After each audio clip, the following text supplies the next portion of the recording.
स्वर्ग में सभी जाना चाहते हैं पर मरना कोई नहीं चाहता। यह पवित्र पंक्ति गीता में भगवान अर्जुन से कहते हैं। नमस्कार दोस्तों, स्वागत है आपका अपने चैनल ज्ञान गुरुजी में। और दोस्तों, इस संसार में अमीर और सफल सभी होना चाहते हैं, परंतु बहुत कम लोग अपने पुरुषार्थ और परिश्रम को साबित कर बहुत अमीर और सफल बन जाते हैं। दोस्तों, 2022 के अंत तक दुनिया में 8 अरब से अधिक लोगों में केवल 56.1 मिलियन ऐसे महापुरुष होंगे जो अपने संभावनाओं को पूरी तरह से स्थापित करके जीवन में बहुत अमीर और सफल बन जाएंगे। दोस्तों, ये बातें मैं आप लोगों को पुस्तक रिच हैबिट्स के माध्यम से सुना रहा था। और दोस्तों, ये पुस्तक और इस पुस्तक में जो लेखक हैं यही बताने का प्रयत्न कर रहे हैं कि सफलता जो होती है वो केवल भाग्य के भरोसे नहीं स्थापित किया जा सकता है। अगर आप जीवन में बहुत अत्यधिक सफल होना चाहते हैं और सक्सेसफुल जीवन स्थापित करना चाहते हैं तो आपको अपने आदत को स्थापित करना पड़ेगा, अपने संघर्ष को अपने जीवन में आदत बनाना पड़ेगा, तब जाकर आप एक सक्सेसफुल और happiest person of the earth बन सकते हैं। दोस्तों, लेखक इस पुस्तक रिच हैबिट के माध्यम से जो संदेश और जो प्रेरणा हम सभी उपभोक्ताओं को, पुस्तक प्रेमियों को देना चाहते हैं, उनमें स्पष्ट है और स्टेप वाइज मैं आपको समझाने का कम समय में प्रयत्न कर रहा हूं। जिसमें कुछ है नेवर स्नूज योर अलार्म। अपने अलार्म को, इसका सीधा सा अर्थ ये हुआ कि आप अपने काम को नहीं टालिए। सुबह का 5 बजे का अलार्म अगर आप लगाए हैं तो 5:05 पर किसी भी हाल में करने का अपने दिमाग को ट्रेनिंग नहीं दीजिए। अपने कमिटमेंट का पक्का बनिए। ये जो है रिच हैबिट्स ग्रो करने का, रिच हैबिट्स को अपनाने का जो रिक्वायरमेंट है उनमें से पहला और फॉरमोस्ट है। इस तरीके से जो स्टेप वाइज बताने का प्रयत्न कर रहे हैं लेखक, उसमें दूसरा है मैनेज योर डेट्स। आप अपने डेट को किस तरीके से मैनेज करते हैं, आपका डेट ही आपके आने वाले भविष्य को डिटरमाइन करेगा दोस्तों। क्योंकि डेट को बताया गया है कि डेट 2 प्रकार का होता है, बैड डेट और गुड डेट। बैड डेट जो होता है वो आपका मालिक है और गुड डेट जो है उसके मालिक आप हैं, वो आपका नौकर है। और दोस्तों, अगर डेप्थ के बारे में विस्तार से जानना चाहते हैं तो इस वीडियो को यहीं कीजिए पॉज और चैनल के प्लेलिस्ट में जाइए। और ज्ञान गुरुजी के चैनल के प्लेलिस्ट में आपको मिलेगा एक पुस्तक रिटायर यंग रिटायर रिच, जिसमें रॉबर्ट टी कियोसाकी, उस पुस्तक के लेखक, विस्तार से समझाने हैं कि बैड डेट्स क्या होता है, गुड डेट्स क्या होता है, आप किस तरीके से अपने डेट को मैनेज कर सकते हैं। तो दोस्तों, ये बहुत ही उम्दा पुस्तक है, आप जरूर उसको समझिए। वो फाइनेंस के और अपने फाइनेंशियल एजुकेशन को बिल्डअप करने के लिए एक मील का पत्थर है। तो उसको पहले देखिए, उसके बाद समझिए और रिच हैबिट्स के इस कड़ी में आगे हमारे साथ जुड़ने का प्रयत्न कीजिए। और इसी तरीके से दोस्तों, जिस प्रकार से समझाया गया है, अगला है दे रीड। जो सक्सेसफुल पीपल हैं, दुनिया के सबसे रिचेस्ट मैन एलन मस्क, आप उनकी कामयाबी को जानते होंगे कि पढ़कर वो स्पेस एक्स जैसे महान कंपनी का आविष्कार कर दिए।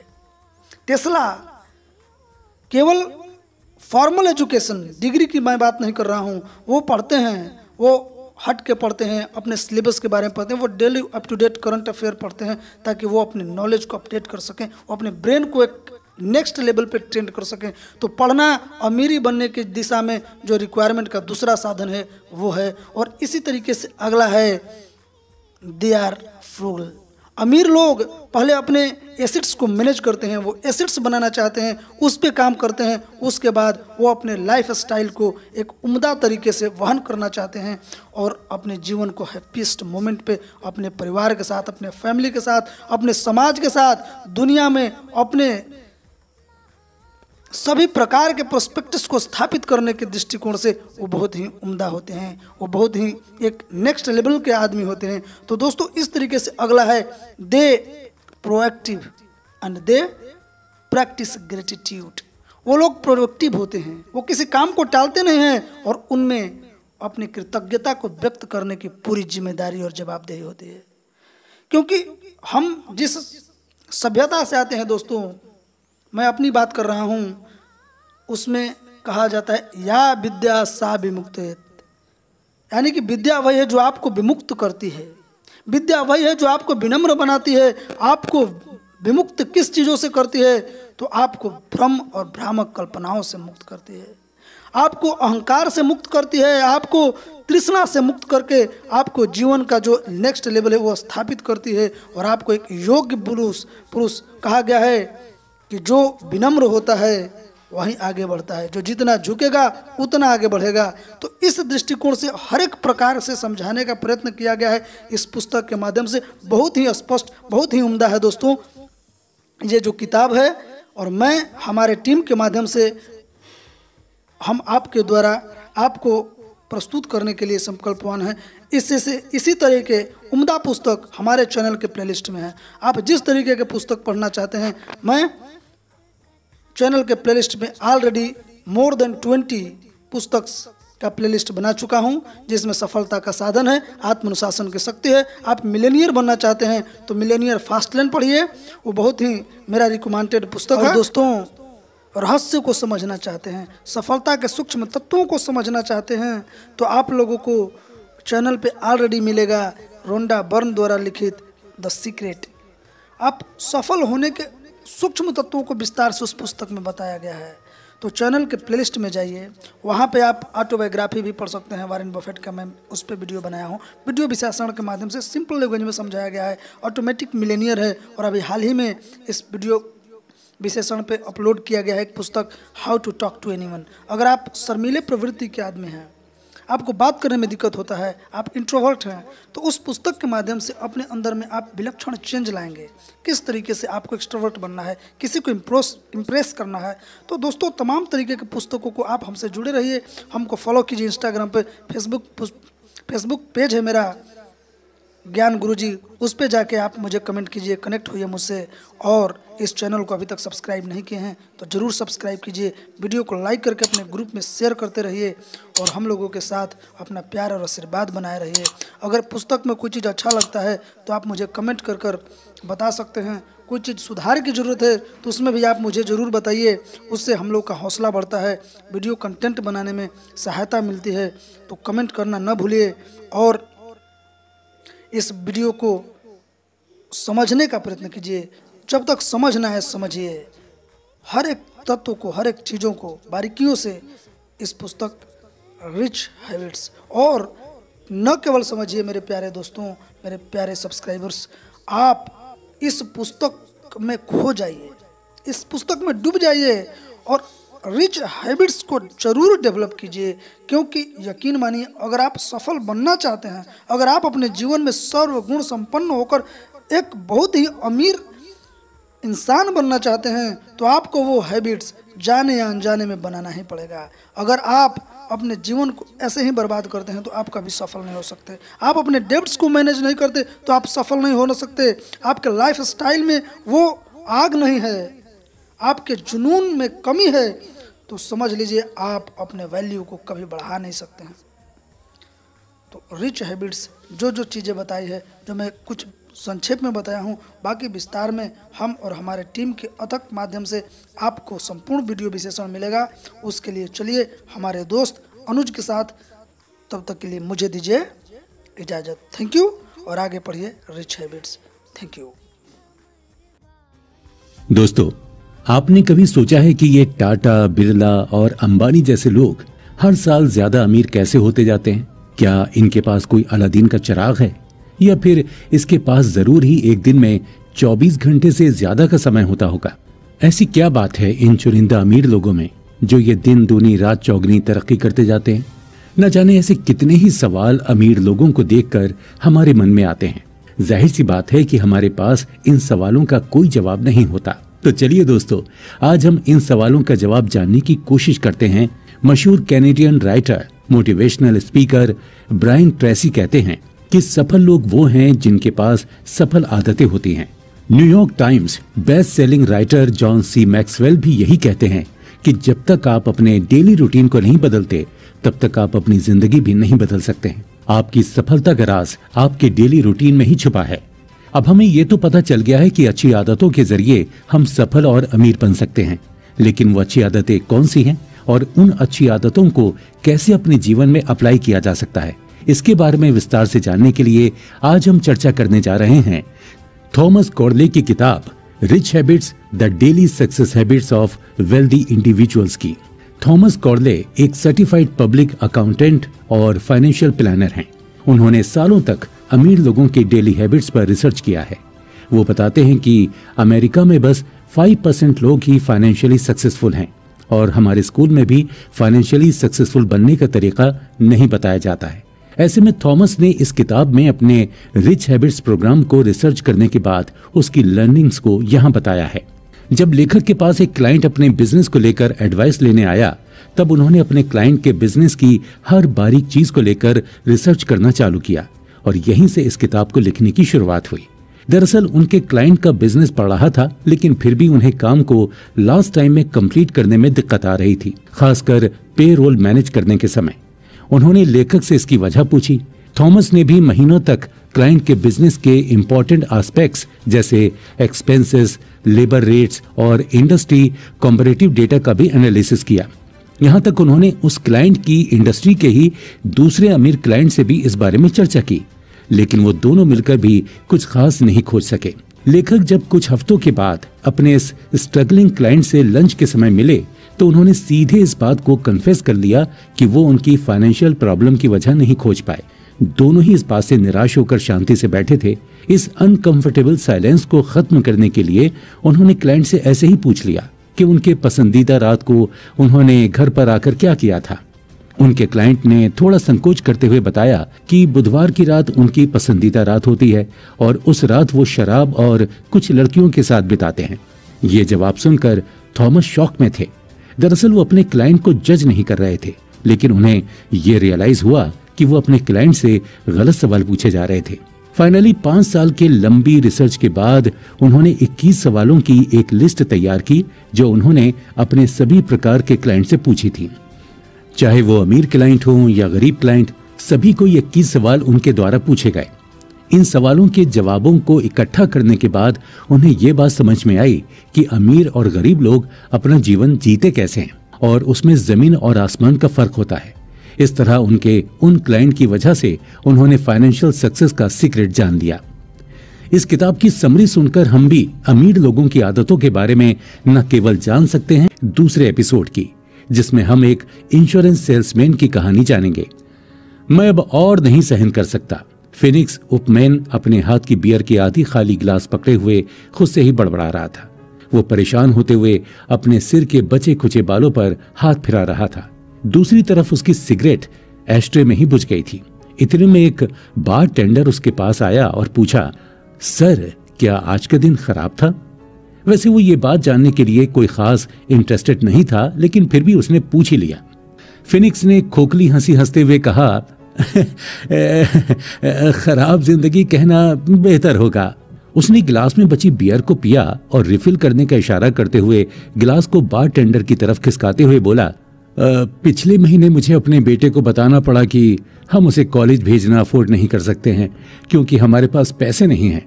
यहाँ तक कि ब्रुकलाइन कॉलेज के लिए भी पैसे नहीं हैं। ब्रुकलाइन एक लोकल कम्युनिटी कॉलेज था जहाँ काउंटी रेजिडेंट्स को डिस्काउंट्स दिया जाता था, लेकिन फिनिक्स के पास उतने भी पैसे नहीं थे। फिनिक्स की यह हालत देखकर बार टेंडर को समझ में आ गया कि फिनिक्स वाकई में पैसों की तंगी से गुजर रहा है, क्योंकि बार टेंडर को जो पैसे यहाँ से टिप में मिले थे उन्हीं से उसने ब्रुकलाइन में 2 साल की पढ़ाई बहुत ही कम पैसों में की थी। ये मेरी तरफ से। बार टेंडर ने एक नया बियर का पिंट फिनिक्स के सामने रखते हुए कहा। हालांकि फिनिक्स उस बार टेंडर से उम्र में छोटा था, लेकिन फिनिक्स के पीछे की तरफ खिसकते हुए बाल, आंखों के नीचे गहरी लकीर और माथे पर पड़ी झुर्रियों को देखकर यह अंदाजा लगाना काफी मुश्किल था। उसके शर्ट के स्लीव में इंक के गहरे निशान देखकर बारटेंडर ने फिनिक्स से उसके प्रोफेशन के बारे में पूछा। फिनिक्स ने बताया कि वो एक इंश्योरेंस सेल्समैन है और जो भी वो पैसे कमाता है जीने के लिए पर्याप्त नहीं है। ऐसे में किसी कॉलेज की फीस भरना उसके लिए बहुत दूर की बात है।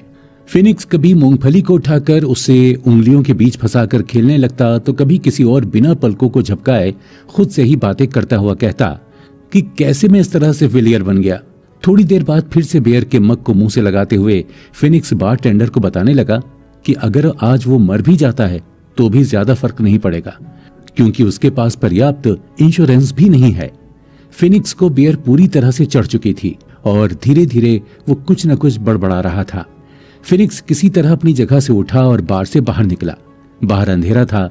उस दिसंबर की सर्दी में आसमान के तारे भी बादलों के पीछे छुप गए थे।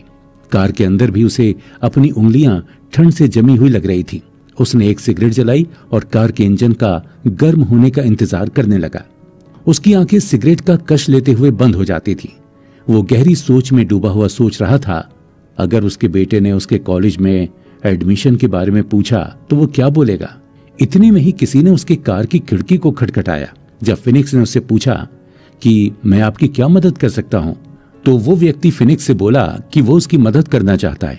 फिनिक्स उसकी बात सुनकर हैरान था और उसने उस अनजान व्यक्ति से उसका परिचय पूछा। उस अनजान शख्स ने बताया कि उसका नाम चैंप डेले है और वो बार में फिनिक्स और बारटेंडर की बातें सुन रहे थे। चैंप ने मंडे को फिनिक्स को अपने ऑफिस आने का ऑफर देकर उसे अपना बिजनेस कार्ड थमा दिया। फिनिक्स को सहसा उसकी बातों पर यकीन ही नहीं हुआ और वो उसे लोन देने वाला समझकर बताने लगा कि उसकी लाइफ में ऑलरेडी बहुत प्रॉब्लम्स हैं। ऐसे में वो इन चक्करों में नहीं पड़ना चाहता। लेकिन चैंप ने उसे बताया कि फिनिक्स को देखकर उसे लगा कि वो किसी पुराने मिरर को देख रहे हैं। फिनिक्स को उसकी बातें समझ नहीं आई, लेकिन उसने सोचा कि यहाँ खोने के लिए भी कुछ नहीं है, इसलिए उसने वो बिजनेस कार्ड रख लिया और घर के लिए निकल पड़ा। अब दोस्तों, आपको क्या लगता है, चैंप सच में फिनिक्स की मदद करना चाहते थे या बस वो the daily success habits of wealthy individuals के तीसरे एपिसोड की चर्चा कर रहे हैं, जिसमें हम इंश्योरेंस सेल्समैन की कहानी को आगे जानेंगे। दोस्तों, मंडे को फिनिक्स बहुत रेस्टलेस था। उसके मन में तरह तरह के विचार आ रहे थे। वो जल्दी से तैयार होकर चैंप के दिए हुए एड्रेस पर पहुंच गया। वो एक बहुत आलीशान सा ऑफिस था। वहां पर चैंप उनका इंतजार कर रहे थे। उन्होंने फिनिक्स को पहले तो थोड़ा कंफर्टेबल किया और फिर बताया कि वो भी कभी ठीक ऐसे ही सिचुएशन में थे। उनकी लाइफ में कोई होप या डायरेक्शन नहीं था। वो अपनी फैमिली को लगभग खो चुके थे। जब फिनिक्स को उन्होंने बार में सुना तो उनकी यादें ताजा हो गईं। आगे उन्होंने बताया कि वो पहली बार उस बार में गए थे और वो ये सोचते रहे कि ऐसा कोइंसिडेंस क्यों हुआ। लास्ट में वो इस कंक्लूजन पर पहुंचे कि वो बस फिनिक्स से मिलने के लिए ही वहां गए थे। उनका मिलना किस्मत में लिखा था। किस्मत की बात सुनकर फिनिक्स ने पूछा कि मुझ में ऐसी क्या बात है जो किस्मत ने हमें मिलाया।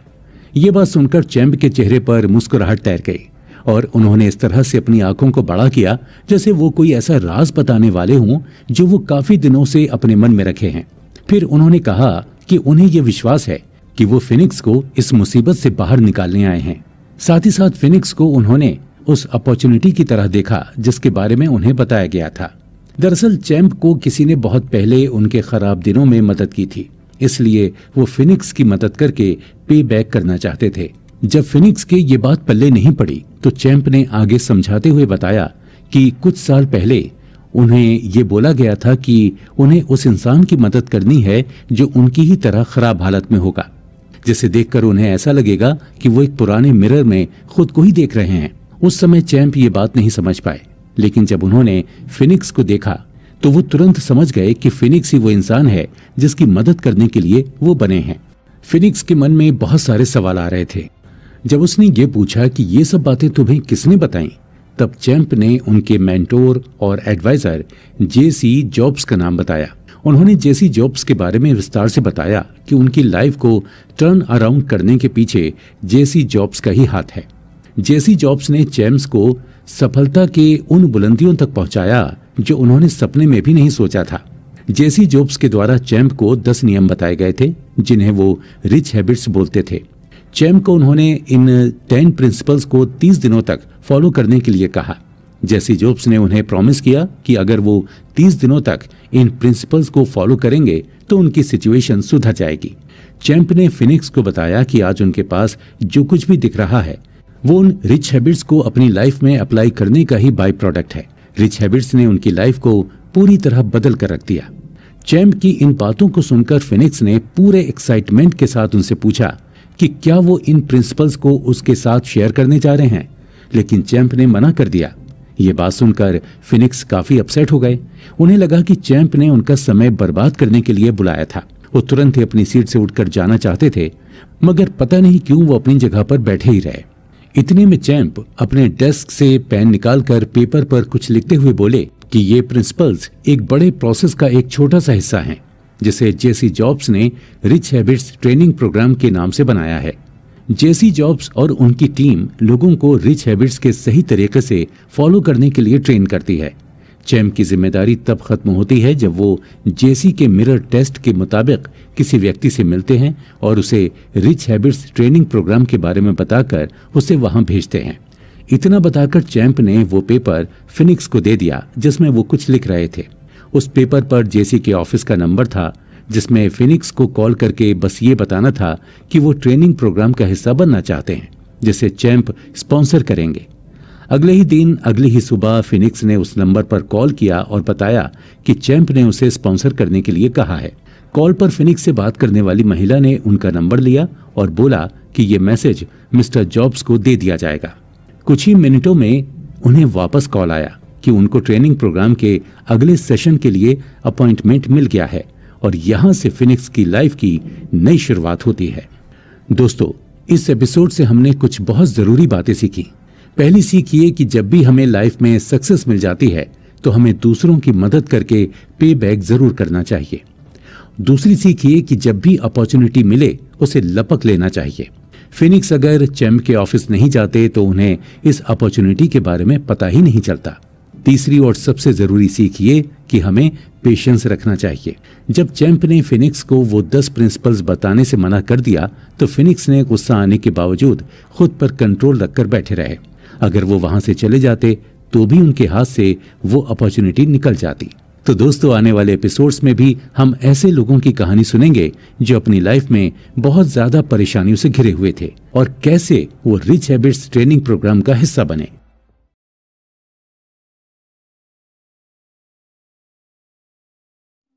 सेक्रेटरी की कहानी।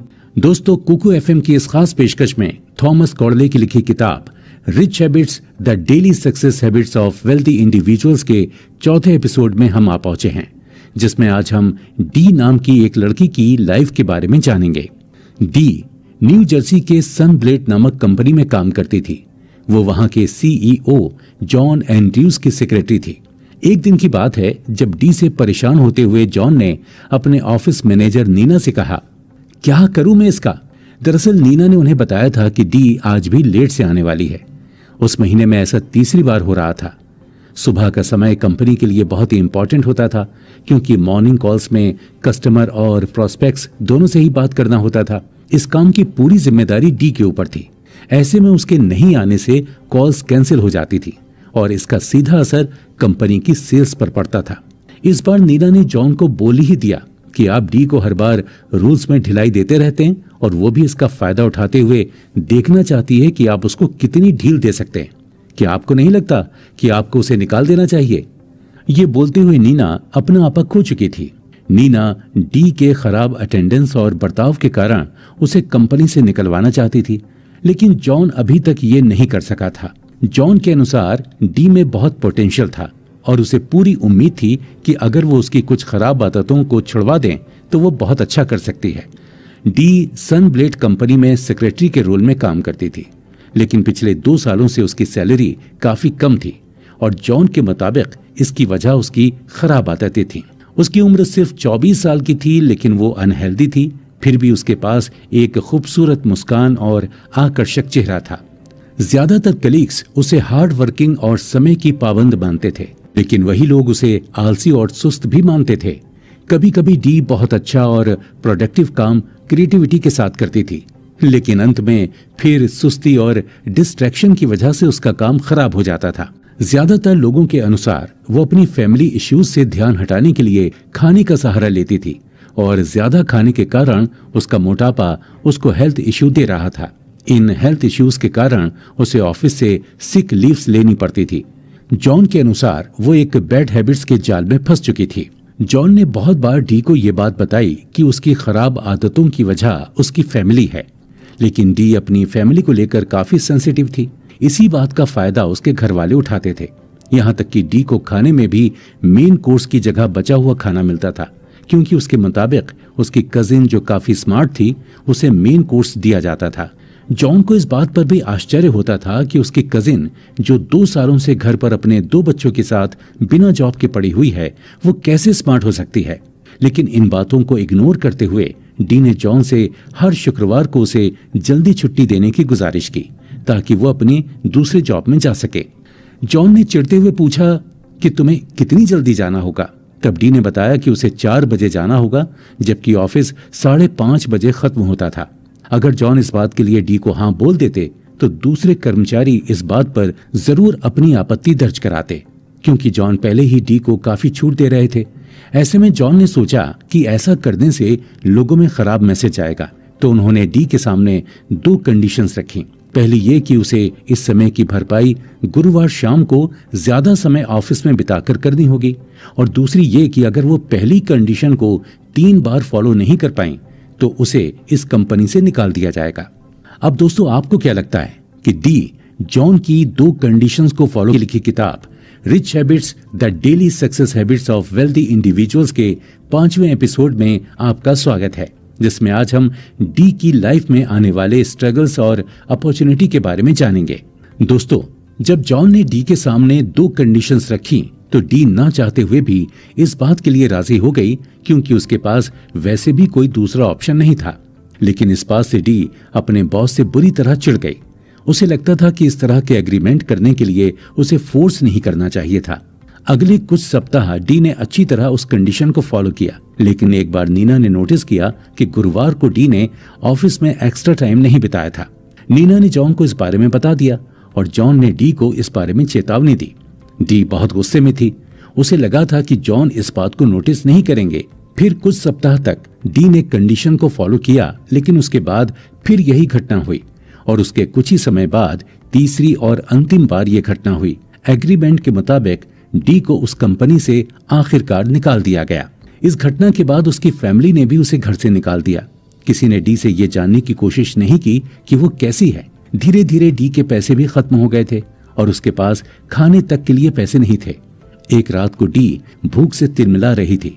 ऐसे समय में वो सेंट माइकल्स फूड किचन में खाना लेने गई, जहां गरीबों को फ्री में खाना खिलाया जाता था। लेकिन गरीबों के बीच में इस तरह खुद को पाकर वो खुद को मना नहीं सकी। आसपास भटकते हुए वो साहस जुटा रही थी कि किसी तरह जाकर वो खाना ले सके। जैन गुड नाम के व्यक्ति डी को काफी समय से देख रहे थे।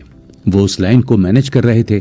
जैन ने ये नोटिस किया कि डी चौथी बार किचन का चक्कर लगाने के बाद बहुत निराश थी। जैन ने एक वॉलंटियर को अपनी जगह खड़ा किया और डी की तरफ गए। वो अपना चेहरा छुपाकर रो रही थी।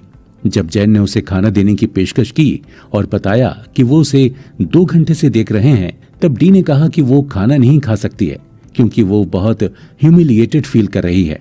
उसने कभी नहीं सोचा था कि वो इस सिचुएशन में आ जाएगी। वो खुद की ही दुश्मन बन गई थी। उसने एक कंपनी में जॉब भी गंवा दिया था।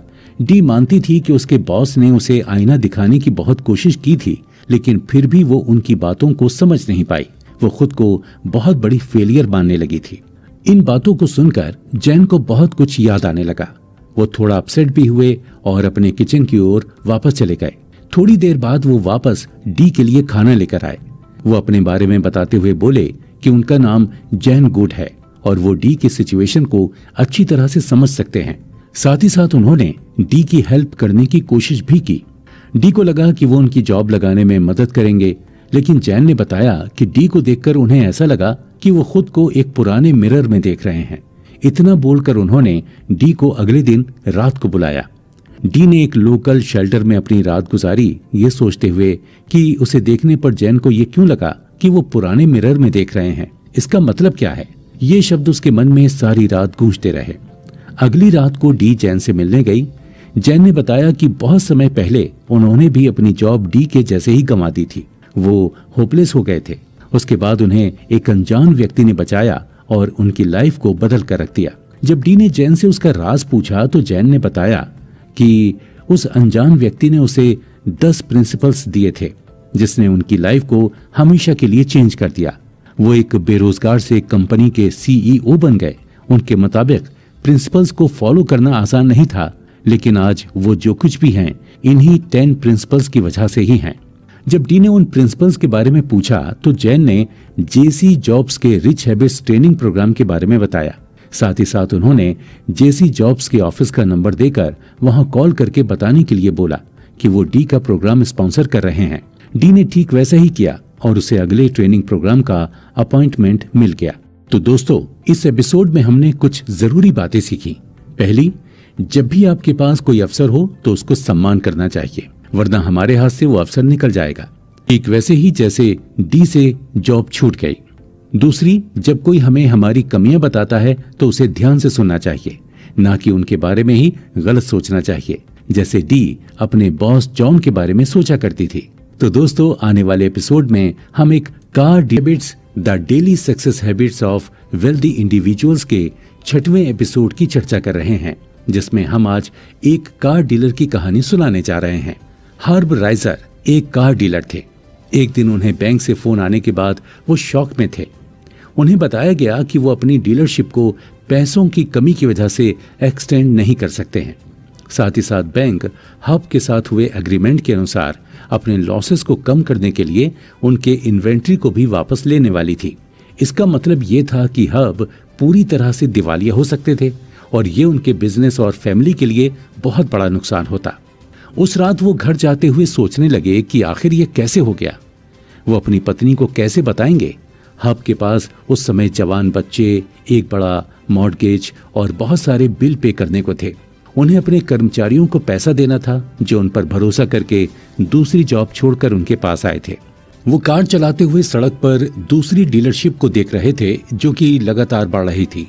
उनको देखते हुए वो खुद से सवाल कर रहे थे कि इन्होंने ऐसा क्या अलग किया जो आज ये इतने सक्सेसफुल हैं, लेकिन इस बात का उनके पास कोई जवाब नहीं था।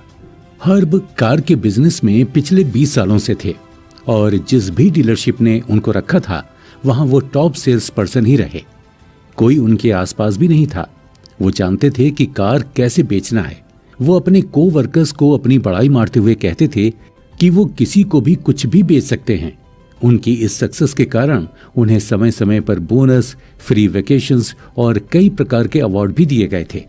लेकिन उस समय हर्ब अपने घर जा रहे थे और ठीक अपने घर के सामने उन्होंने गाड़ी रोक दी।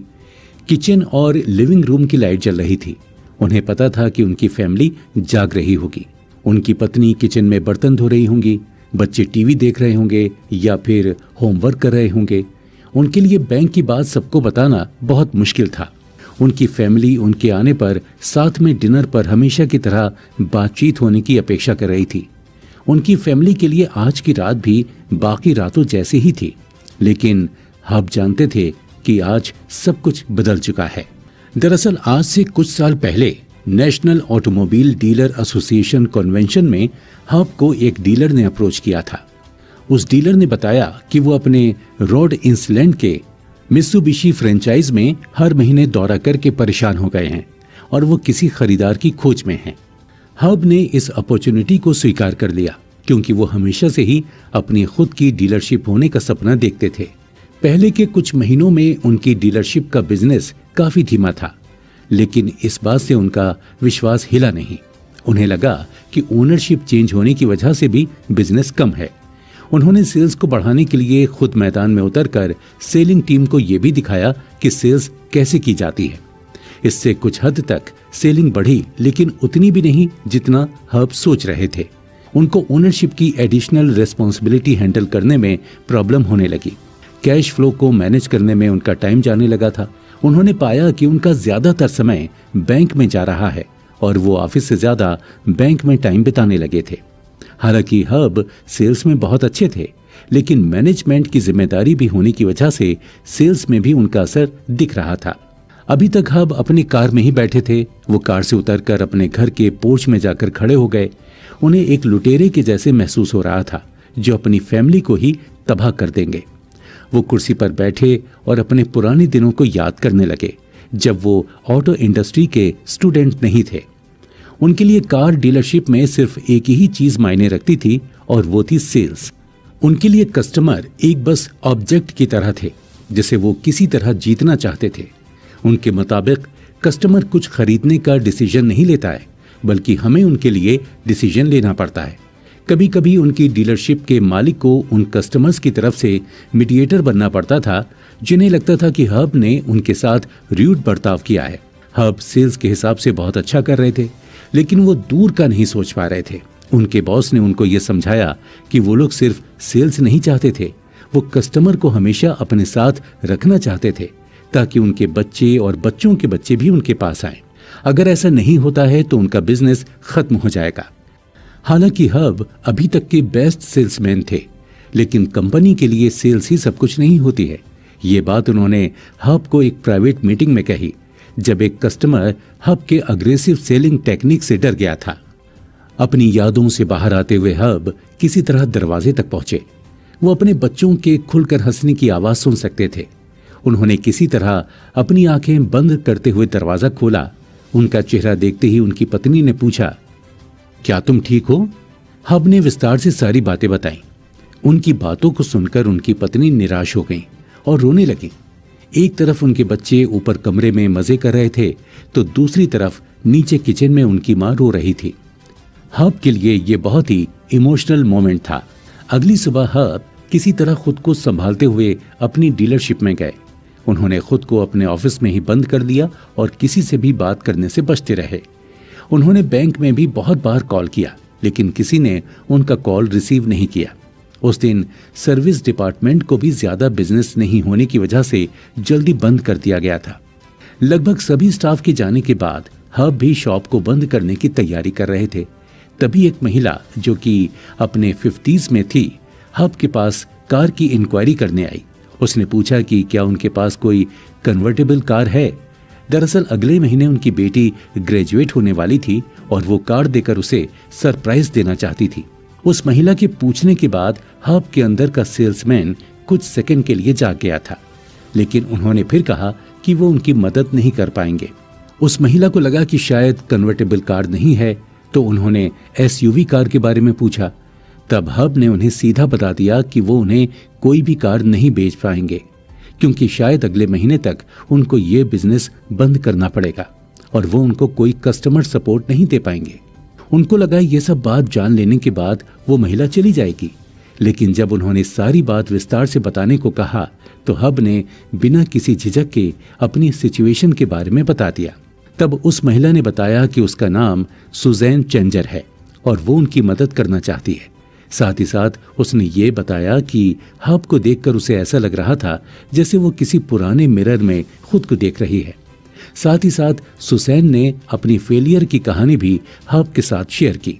फिर उसने बताया कि कैसे जेसी जॉब्स ने रिच हैबिट्स ट्रेनिंग प्रोग्राम के जरिए उनकी मदद की। सुसैन ने हब को जेसी जॉब्स के ऑफिस का नंबर दिया और इस तरह हब भी अगले ट्रेनिंग प्रोग्राम का हिस्सा हो गए।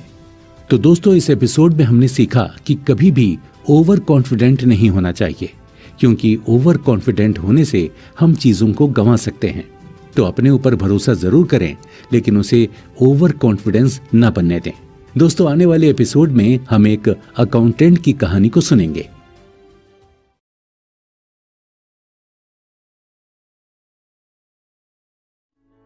अकाउंटेंट की कहानी।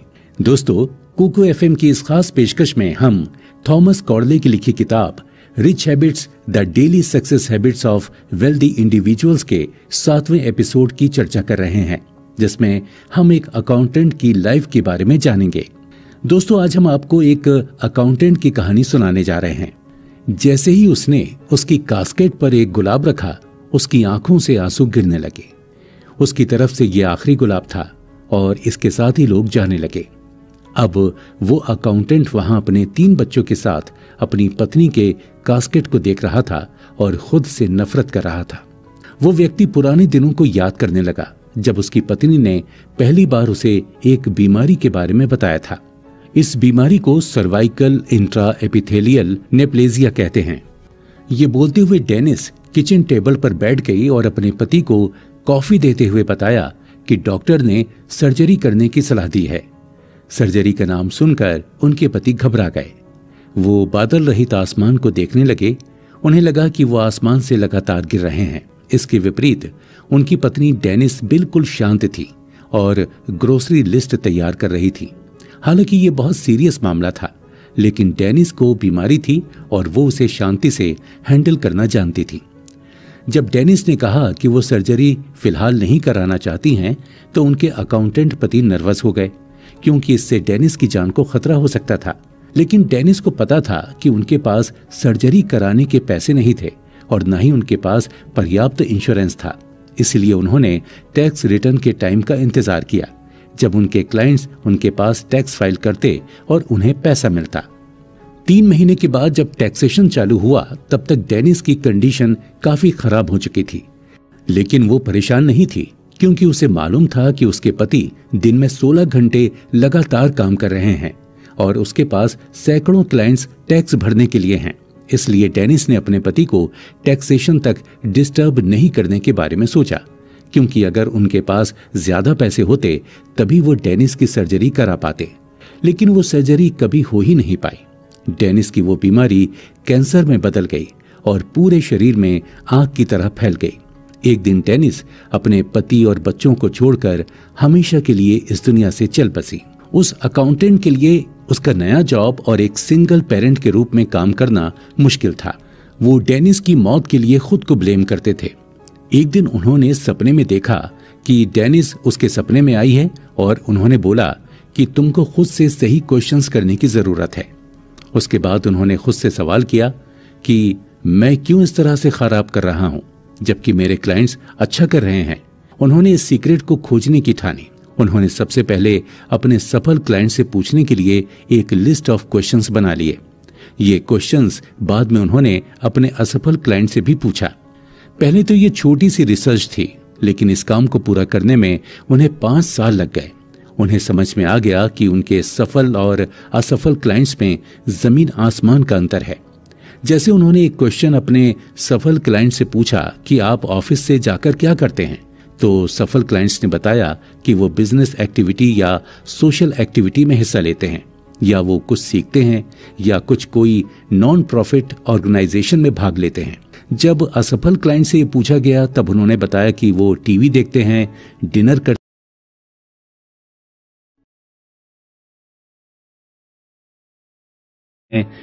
करते हैं या बस अनप्रोडक्टिव काम करते हैं। उन्होंने सफल और असफल लोगों की आदतों में बहुत बड़ा अंतर पाया और सफल लोगों की आदतों को उन्होंने रिच हैबिट्स का नाम दिया। उन्होंने तय किया कि वो अगले 30 दिनों तक सफल लोगों की आदतों को फॉलो करेंगे। इन हैबिट्स को फॉलो करने से उनकी लाइफ में सब कुछ ठीक होने लगा। उन्हें ज्यादा अवसर मिलने लगे। उनके ऑफिस में क्लाइंट्स की लाइन लग गई। एक दिन उनके पास एक क्लाइंट आया जो कैश फ्लो की दिक्कत से गुजर रहा था। वो क्लाइंट अकाउंटेंट से इसका उपाय जानना चाहता था। तब अकाउंटेंट ने उसे रिच हैबिट्स ट्रेनिंग प्रोग्राम के बारे में बताया और साथ ही 30 दिनों तक उन हैबिट्स को फॉलो करने के लिए कहा।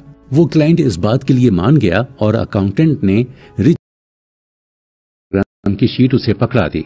दोस्त हैं, डिनर करते हैं या बस अनप्रोडक्टिव काम करते हैं। उन्होंने सफल और असफल लोगों की आदतों में बहुत बड़ा अंतर पाया और सफल लोगों की आदतों को उन्होंने रिच हैबिट्स का नाम दिया। उन्होंने तय किया कि वो अगले 30 दिनों तक सफल लोगों की आदतों को फॉलो करेंगे। इन हैबिट्स को फॉलो करने से उनकी लाइफ में सब कुछ ठीक होने लगा। उन्हें ज्यादा अवसर मिलने लगे। उनके ऑफिस में क्लाइंट्स की लाइन लग गई। एक दिन उनके पास एक क्लाइंट आया जो कैश फ्लो की दिक्कत से गुजर रहा था। वो क्लाइंट अकाउंटेंट से इसका उपाय जानना चाहता था। तब अकाउंटेंट ने उसे रिच हैबिट्स ट्रेनिंग प्रोग्राम के बारे में बताया और साथ ही 30 दिनों तक उन हैबिट्स को फॉलो करने के लिए कहा।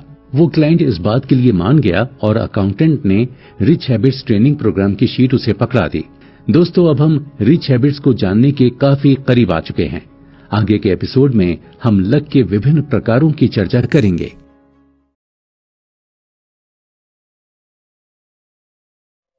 लक के प्रकार। दोस्तों, कुकू एफएम की इस खास पेशकश में हम पहुंच चुके हैं थॉमस कॉर्डले की लिखी किताब rich habits the daily success habits of wealthy individuals के 8वें एपिसोड में, जिसमें हम लक कितने प्रकार के होते हैं इस पर चर्चा करेंगे। इससे पहले कि हम रिच हैबिट्स ट्रेनिंग प्रोग्राम के बारे में बात करें, हम एक कॉमन मिथ दूर करना चाहते हैं जो कि लक के बारे में है। दोस्तों, असफल लोग अक्सर बोलते हैं कि उनके पास गुड लक नहीं है या वो लकी नहीं है। उनके मुताबिक फाइनेंशियली सक्सेसफुल होने के लिए आपको एक अच्छी किस्मत चाहिए। लेकिन क्या ये बात सच है? तो इस सवाल का जवाब है हाँ। सभी सफल व्यक्तियों ने कुछ हद तक अच्छी किस्मत को अनुभव किया है। लेकिन लक भी 4 प्रकार के होते हैं। लक का पहला प्रकार है रैंडम गुड लक। इसमें हमारा कोई कंट्रोल नहीं होता और इसके बारे में ज्यादा कुछ नहीं किया जा सकता।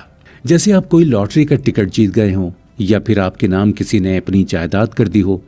ऐसे समय हम ऐसे मौके को ज्यादा से ज्यादा यूटिलाइज कर सकते हैं। लक का दूसरा प्रकार है रैंडम बैड लक। ये पहले वाले का ठीक है, इसमें भी हमारा कोई कंट्रोल नहीं होता। जैसे आपके ऊपर बिजली गिर गई हो या आपका एक्सीडेंट हो गया हो। ऐसे समय में आपको जल्दी से जल्दी डैमेज कंट्रोल करने की कोशिश करनी चाहिए। लक का तीसरा और सबसे जरूरी प्रकार है अपॉर्चुनिटी लक। ये एक गुड लक है जो रोज गुड हैबिट्स को फॉलो करने से बाई प्रोडक्ट के रूप में मिलता है। ये एक सेब के बगीचे लगाने जैसा ही है। सबसे पहले आप जमीन को तैयार करते हैं, फिर उस जमीन पर सेब के बीज डालते हैं और जैसे जैसे पेड़ बढ़ता चला जाता है आप उसकी अच्छे तरीके से देखभाल करते हैं। अंत में उन पेड़ों पर फल आ जाते हैं। इस प्रोसेस से हम समझ सकते हैं कि ये जो फल है वो लगातार किए गए कार्यों का बाई प्रोडक्ट है। यहाँ एप्पल एक अपॉर्चुनिटी लक है। इसी तरह हमें कुछ आदतों को लंबे समय तक लगातार करना होगा जिससे हमें भी अपॉर्चुनिटी लक मिल सके। लक का चौथा प्रकार है डेट्रीमेंटल लक, मतलब हानिकारक किस्मत। ये अपॉर्चुनिटी लक का खतरनाक रूप है। जैसे अच्छी आदतों की तरह बुरी आदतें ही एक बीज की तरह होती हैं जो समय के साथ बढ़ती चली जाती हैं और फिर फल भी देती हैं। लेकिन ये खराब आदतें असफल लोगों के पास खराब भाग्य भी साथ लेकर आती हैं। ये जॉब लॉस, इन्वेस्टमेंट लॉस से लेकर कोई बीमारी भी हो सकती है। हमारे जीवन में सफलता हमें सही प्रकार के लक को अट्रैक्ट करने से आती है। रिच हैबिट्स का पालन करने से हमें अच्छे लक को अट्रैक्ट करने के कारण अच्छे अवसर मिलते हैं। इसीलिए हमें हमेशा अच्छी आदतें बनाने पर जोर देना चाहिए। तो दोस्तों, अब इंतजार की घड़ियां खत्म हुई। आने वाले एपिसोड में हम रिच हैबिट्स को जानना शुरू करेंगे। इसीलिए आप जुड़े रहिए हमारे साथ, यानी कुकू एफएम के साथ।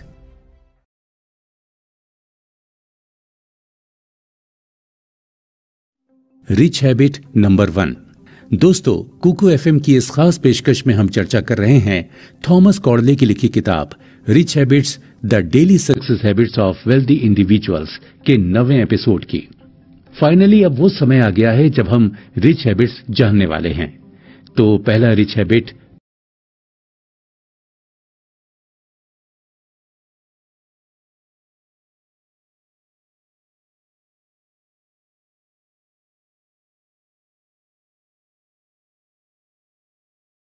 प्रॉमिस है। मैं अच्छे डेली हैबिट्स बनाऊंगा और उन हैबिट्स को डेली फॉलो करूंगा। दोस्तों, सफलता की नींव अच्छी आदतों से ही डलती है। सफल लोग असफल लोगों से उनकी डेली हैबिट्स के कारण ही अलग होते हैं। सफल लोगों के पास बहुत सारी अच्छी आदतें और कुछ ही खराब आदतें होती हैं। इसके विपरीत असफल लोगों के पास बहुत सारी खराब आदतें और कुछ ही अच्छी आदतें होती हैं। सफल लोगों को कभी कभी ये भी नहीं मालूम होता कि उनकी वो आदतें हैं। इसीलिए कभी कभी सफलता को डिफाइन करना मुश्किल होता है। कोई भी व्यक्ति सफल तब तक नहीं होता जब तक वो अपने स्ट्रेंथ और वीकनेस को नहीं पहचानता। ऐसे में खुद का आकलन करना बहुत जरूरी होता है। इसके लिए हमें खुद से बहुत ईमानदार होना होता है। लेकिन ये काम आसान नहीं है, क्योंकि ऐसा करते समय हमारा ईगो बीच में आता है। इसलिए कोई थर्ड पार्टी ये काम हमारे लिए कर सकती है। हालांकि ये भी इतना आसान नहीं होता। इसका सबसे सिंपल और फुल प्रूफ तरीका यह है कि हम अपने रोजाना रहने के तरीके और अपनी डेली हैबिट्स को ध्यान से एसेस करें। अपनी डेली हैबिट्स को जानने के बाद हम अपनी स्ट्रेंथ्स और वीकनेस को ज्यादा अच्छी तरह जान सकते हैं। जब हम ये समझ जाते हैं कि अपने खुद की खराब डेली हैबिट्स ही हमें सफल होने से रोक रही हैं, तब हम सफल होने की ओर पहला और सबसे जरूरी कदम उठा लेते हैं। एक पेपर पर हम 2 कॉलम्स बना सकते हैं। कॉलम 1 में हम अपनी खराब आदतों को लिखते हैं और कॉलम 2 में हम उन अच्छी आदतों को लिख सकते हैं जो हम कॉलम 1 की खराब आदतों की जगह करने वाले हैं। जैसे अगर खराब आदत में हमने लिखा कि मैं रोज एक्सरसाइज नहीं करता हूं, तो उसके उल्टा हम लिख सकते हैं कि रोज मैं 30 मिनट एक्सरसाइज करता हूं। अगर कॉलम 1 में लिखा है कि मैं स्मोक करता हूं, तो हम अच्छी आदत में इसका उल्टा लिख सकते हैं कि मैं आज स्मोक नहीं करूंगा। आप अपनी आदतों के अनुसार ये लिस्ट बना सकते हैं। फिर आपको इन आदतों का 30 दिनों तक पालन करना है। साथ ही साथ इस लिस्ट को रोज सुबह, दोपहर और शाम में रिव्यू भी करना है। इस तरीके से आप खुद के लिए अकाउंटेबिलिटी ले सकते हैं। अपनी लिस्ट को रिव्यू करने का मुख्य उद्देश्य कम से कम 80% गुड हैबिट्स को पूरा करना है। हम अपनी गुड हैबिट्स का चेकलिस्ट कुछ इस प्रकार बना सकते हैं। मैं रोज 30 मिनट दौड़ता हूं। मैं अपने टू डू लिस्ट का 80% काम खत्म करता हूं। मैं अपना समय इंटरनेट चलाकर बर्बाद नहीं करता। मैं 2000 कैलोरी से ज्यादा खाना नहीं खाता हूं। मैं किसी व्यक्ति को बर्थडे विश करने के लिए कॉल करता हूं। इस प्रकार से हम अपना चेकलिस्ट बना सकते हैं। तो दोस्तों, इस एपिसोड में हमने ये सीखा कि सफल व्यक्ति अपनी अच्छी आदतों के गुलाम होते हैं और यही पहला और सबसे महत्वपूर्ण रिच हैबिट है। आगे के एपिसोड में हम रिच हैबिट्स नंबर 2 जानेंगे।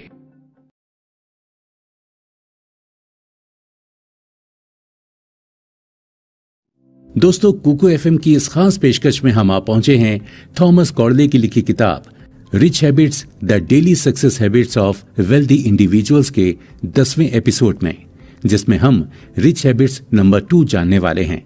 तो दूसरी रिच हैबिट प्रॉमिस है। मैं हर दिन, हर महीने, हर साल और लॉन्ग टर्म के लिए गोल बनाऊंगा और हर दिन उस पर फोकस करूंगा। दोस्तों, सफल व्यक्ति गोल ओरिएंटेड होते हैं। वो हमेशा गोल्स बनाते हैं। उनकी डेली लाइफ के गोल्स उनकी डेली के टू डू लिस्ट में भी होते हैं। जब सफल व्यक्ति काम करते हैं तो उनका फोकस सिर्फ काम पर होता है। वो फैमिली और दूसरे पर्सनल बातों को ऑफिस के बाहर ही छोड़ आते हैं। वो दूर की सोचने वाले होते हैं और भविष्य की ओर देखते हुए वो अपना खुद का एनालिसिस करते हैं कि वर्तमान में वो कहाँ खड़े हैं। वो ना ही पुरानी बातों को याद करते हैं और ना ही ख्याली पुलाव बनाते हैं। वो खुद को बेहतर बनाते हुए गोल को पाने के लिए अपना काम करते रहते हैं। इसके उलट असफल लोग गोल ओरिएंटेड नहीं होते हैं। वो पेड़ से उस पत्ती के जैसे होते हैं जो पेड़ से टूटकर बिना किसी डायरेक्शन के उड़ती रहती है। वो अपनी लाइफ में डिस्ट्रैक्शन को अलाउ करते हैं और उसकी वजह से वो अपने काम को अच्छी तरीके से नहीं कर पाते हैं, क्योंकि वो फोकस्ड नहीं होते हैं। इसलिए अपने गोल्स को अचीव करने के लिए उनके पास ऐसी कोई भी क्वालिटी नहीं होती जो उन्हें सफल बना सके। तो चलिए सबसे पहले हम डेली गोल्स की बात करते हैं। अपने दिन की शुरुआत करने से पहले आप टू डू या डेली गोल को लिखकर कर सकते हैं। इस लिस्ट में सिर्फ ऐसे कामों को लिखें जिन्हें आप सच में कर सकते हैं, मतलब जिनके होने की संभावना कम से कम 80% हो। साथ ही साथ अपनी लिस्ट को प्रायोरिटाइज करिए और उनको एक स्पेसिफिक टाइम में पूरा करने की कोशिश कीजिए। उस काम को कम प्राथमिकता दीजिए जिसके उस दिन होने की संभावना 20% से कम हो और जिसे अगले दिन किया जा सकता हो। ऐसा करके आप अपने प्लान को फ्लेक्सिबल कर सकते हैं ताकि प्लान कुछ टास्क के पूरा ना होने पर भी आपको चिड़चिड़ाहट ना हो। पूरे दिन के दौरान आप जो भी काम करते जाते हैं उसे मार्क करते चलिए और खुद को कॉन्ग्रेचुलेट करते रहिए। दिन के अंत में अपने उस टू डू लिस्ट को रिव्यू करके अकाउंटेबिलिटी सेट कर सकते हैं। जैसे अगर आपको अपने काम से संबंधित कुछ पढ़ना है तो आप वो काम सुबह 6 से 6:30 के बीच में कर सकते हैं। अपने ईमेल को आप 8:30 बजे तक चेक कर सकते हैं। अगर किसी को बर्थडे विश करना है तो आप उसे 9 बजे कर सकते हैं। 9:30 बजे आप अपने क्लाइंट्स को कॉल कर सकते हैं। दोपहर 1 से 5 बजे के बीच में आप अपने क्लाइंट से मीटिंग कर सकते हैं। शाम 5 बजे के बाद आप लोगों को रिटर्न कॉल कर सकते हैं। ये सिर्फ एक उदाहरण है कि किस तरह आप अपने समय के अनुसार दिन को प्लान कर सकते हैं। डेली गोल्स के बाद मंथली गोल्स का नंबर आता है। यहाँ भी ऐसे कई गोल्स बनाने चाहिए जिन्हें हम महीने के अंत तक पूरा कर सकें। आपके जितने भी गोल्स हैं उन्हें छोटे छोटे टास्क में डिवाइड कर दीजिए। ये गोल्स कुछ भी हो सकते हैं, जैसे 1 महीने में कितनी इंश्योरेंस पॉलिसी बेचना है, या 1 महीने में कितने नए क्लाइंट्स बनाना है, या फिर ये रेवेन्यू टारगेट भी हो सकता है। तो चलिए एक काम करते हैं, इंश्योरेंस पॉलिसी का ही एग्जाम्पल लेते हैं। जैसे अगर आपको 1 महीने में 5 इंश्योरेंस पॉलिसी बेचनी है तो इस गोल को पाने के लिए आपको कम से कम 10 लोगों से हर हफ्ते मिलना पड़ेगा और ये 4 मीटिंग्स करने के लिए आपको 1 हफ्ते में कम से कम 50 फोन कॉल करने पड़ेंगे। इस तरह से आपको हर दिन 10 फोन कॉल करने पड़ेंगे। इस तरह से आप अपने मंथली गोल्स सेट कर सकते हैं। जब बात इस साल और अगले साल के गोल बनाने की होती है तो हम इस तरह सोच सकते हैं कि मैं सीपीए एग्जाम इस साल पास करूंगा और मुझे पास होने के लिए अच्छे से पढ़ाई करनी होगी, और वो करने के लिए एक अच्छा स्टडी प्लान होना जरूरी है। एक अच्छे स्टडी प्लान के मुताबिक 1 घंटा रोज और वीकेंड में 6 घंटे की पढ़ाई होनी चाहिए। मैं स्टडी मटेरियल का रिव्यू और प्रैक्टिस एग्जाम्स भी देता रहूंगा। अब लॉन्ग टर्म गोल्स पर आते हैं। जैसे आप एक घर 5 साल में खरीदना चाहते हैं तो ये घर खरीदने के लिए आपको $1000 हर महीने 5 सालों तक इकट्ठा करना होगा, और हर महीने $1000 बचाने के लिए आपको अपने महीने के खर्च को कम करके ज्यादा पैसे बैंक में सेविंग अकाउंट में जमा करने होंगे। इस तरह हम लॉन्ग टर्म गोल्स की प्लानिंग कर सकते हैं। लॉन्ग टर्म गोल्स को विजन बोर्ड की हेल्प से भी अचीव किया जा सकता है। विजन बोर्ड में हम अपने गोल्स की फोटो लगाते हैं। जैसे हमें एक घर खरीदना है तो एक घर की फोटो उस बोर्ड में लगा सकते हैं। ऐसे विजन बोर्ड हमेशा हमें अपने गोल्स की याद दिलाते रहते हैं। कॉमेडियन जिम कैरे ने $20 मिलियन का चेक अपने नाम से लिखा और उसे ऐसी जगह पर रखा जहां वो उसे रोज देख सकते थे। ये उनका विजन बोर्ड था जिसमें वो खुद को एक मूवी के लिए इतने पैसे मिलने का सपना देखते थे। जब उन्हें एक मूवी में लीड रोल ऑफर हुआ तो उन्होंने इतने ही पैसे मांगे और उन्हें मिले भी। ये है विजन बोर्ड की ताकत। तो दोस्तों, इस एपिसोड से हमने सीखा कि सफल लोग न केवल गोल्स सेट करते हैं बल्कि वहां पहुंचने के लिए प्लान भी बनाते हैं। आगे के एपिसोड में हम रिच हैबिट नंबर 3 के बारे में बात करेंगे।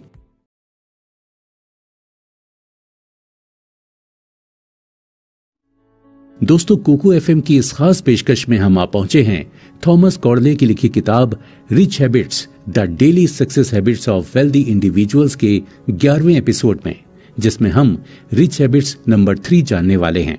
तो तीसरी रिच हैबिट प्रॉमिस है। मैं रोज खुद को बेहतर करने वाली एक्टिविटी में एंगेज रहूंगा। सफल व्यक्ति खुद को सेल्फ इंप्रूवमेंट की प्रोसेस में एंगेज करते हैं।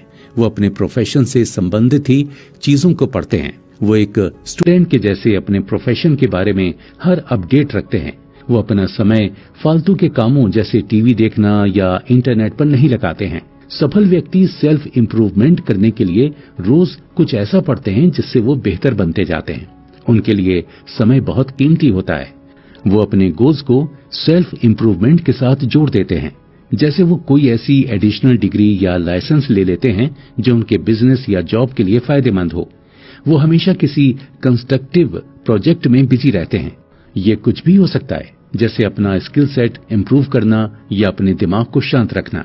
अब थोड़ी सी बात असफल लोगों की करते हैं। ऐसे व्यक्ति अपनी फील्ड के स्टूडेंट नहीं होते हैं। वो कुछ नया नहीं सीखना चाहते हैं और नए अपडेट्स भी फॉलो नहीं करते हैं। वो अपना ज्यादातर समय टीवी देखने या फालतू की चीजें पढ़ने में बिताते हैं। सेल्फ इंप्रूवमेंट का मतलब अपने आप को ऐसी एक्टिविटी में एंगेज रखना है जिससे हमारा दिमाग बेहतर हो और हम उस नॉलेज को भी अपने करियर में उपयोग कर सकें। अपनी फील्ड से संबंधित नॉलेज बढ़ाना सेल्फ इंप्रूवमेंट कहा जा सकता है। आप नोटिस करेंगे कि जैसे जैसे आपकी नॉलेज बढ़ती है वैसे ही आपको अपॉर्चुनिटीज भी मिलती चली जाती हैं। आपको ऐसे काम के लिए ऐसे समय को चुनना चाहिए जब डिस्ट्रैक्शन कम हो। कभी कभी ये सुबह का समय हो सकता है जब आप अपना रोज का काम चालू करने से पहले ये काम कर लें। हमें कम से कम 30 मिनट रोज इस एक्टिविटी को देनी चाहिए। वैसे तो 30 मिनट ज्यादा नहीं लगते हैं, लेकिन धीरे धीरे ये हमें बहुत इम्प्रूव कर देते हैं। चाहे कोई भी समय हो, हमें दिन में एक बार सेल्फ इंप्रूवमेंट की एक्टिविटी में हिस्सा लेना ही चाहिए। तो दोस्तों, इस एपिसोड में हमने सीखा कि सफल होने के लिए हमें खुद को बेहतर बनाते जाना चाहिए। आगे के एपिसोड में हम रिच हैबिट नंबर 4 के बारे में बात करेंगे।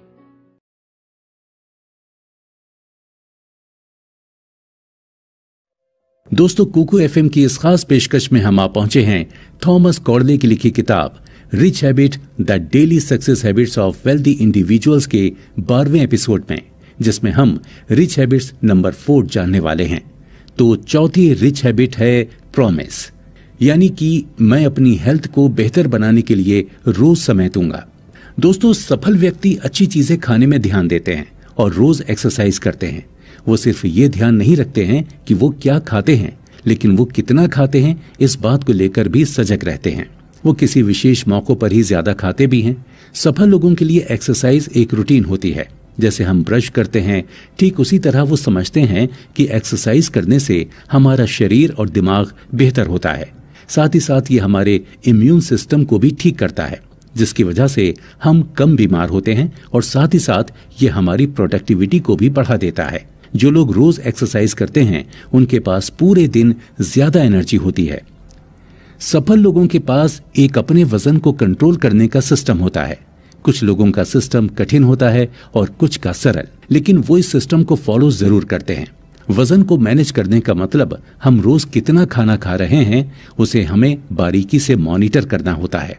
जब बात असफल लोगों की आती है तो वो किसी भी काम में नियमित नहीं होते हैं।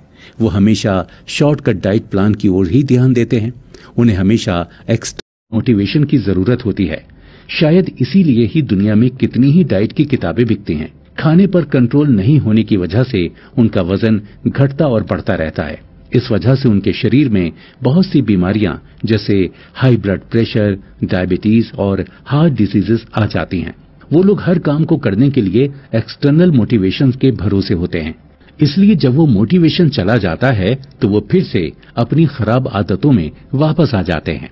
अपने फूड कंजम्पशन को मॉनिटर करने का सबसे अच्छा तरीका अपनी कैलोरीज को हर मील के बाद काउंट करना है। वेट मैनेजमेंट प्रोग्राम में पहले सबसे आपको अपने खाने के बारे में समझना होता है और शुरुआत के 30 दिन ये ध्यान रखना होता है कि आप क्या खाते हैं और उसमें कितनी कैलोरीज होती हैं। इसके बाद आप ये जानने में सफल हो जाएंगे कि क्या खाने से आपकी कैलोरीज ज्यादा बढ़ती हैं।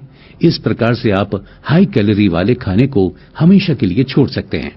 दोस्तों, हमें फूड कंजम्पशन और मॉनिटरिंग को डाइटिंग से नहीं जोड़ना है। दोनों अलग अलग बातें हैं। डाइटिंग लंबे समय तक वजन कम करने के लिए सहायक नहीं है, क्योंकि उसमें हमें काफी खाने की चीजों को अवॉइड करना पड़ता है, लेकिन ये संभव नहीं हो पाता है। इसके अपोजिट, जब हम फूड कंजम्पशन को मैनेज करते हैं, इसका मतलब ये नहीं कि हम किसी खाने की चीज को कभी नहीं खाएंगे। हम उन चीजों को समय समय पर खा सकते हैं, क्योंकि हम ये समझते हैं कि ये हाई कैलोरीज फूड हम रोज नहीं खा सकते हैं। अपने फूड कंजम्पशन को मैनेज करना आपको वेट मैनेजमेंट के आधे रास्ते तक ला देता है। इसीलिए आपको हफ्ते में 4 दिन 20 से 30 मिनट के लिए एरोबिक एक्सरसाइज भी करनी चाहिए।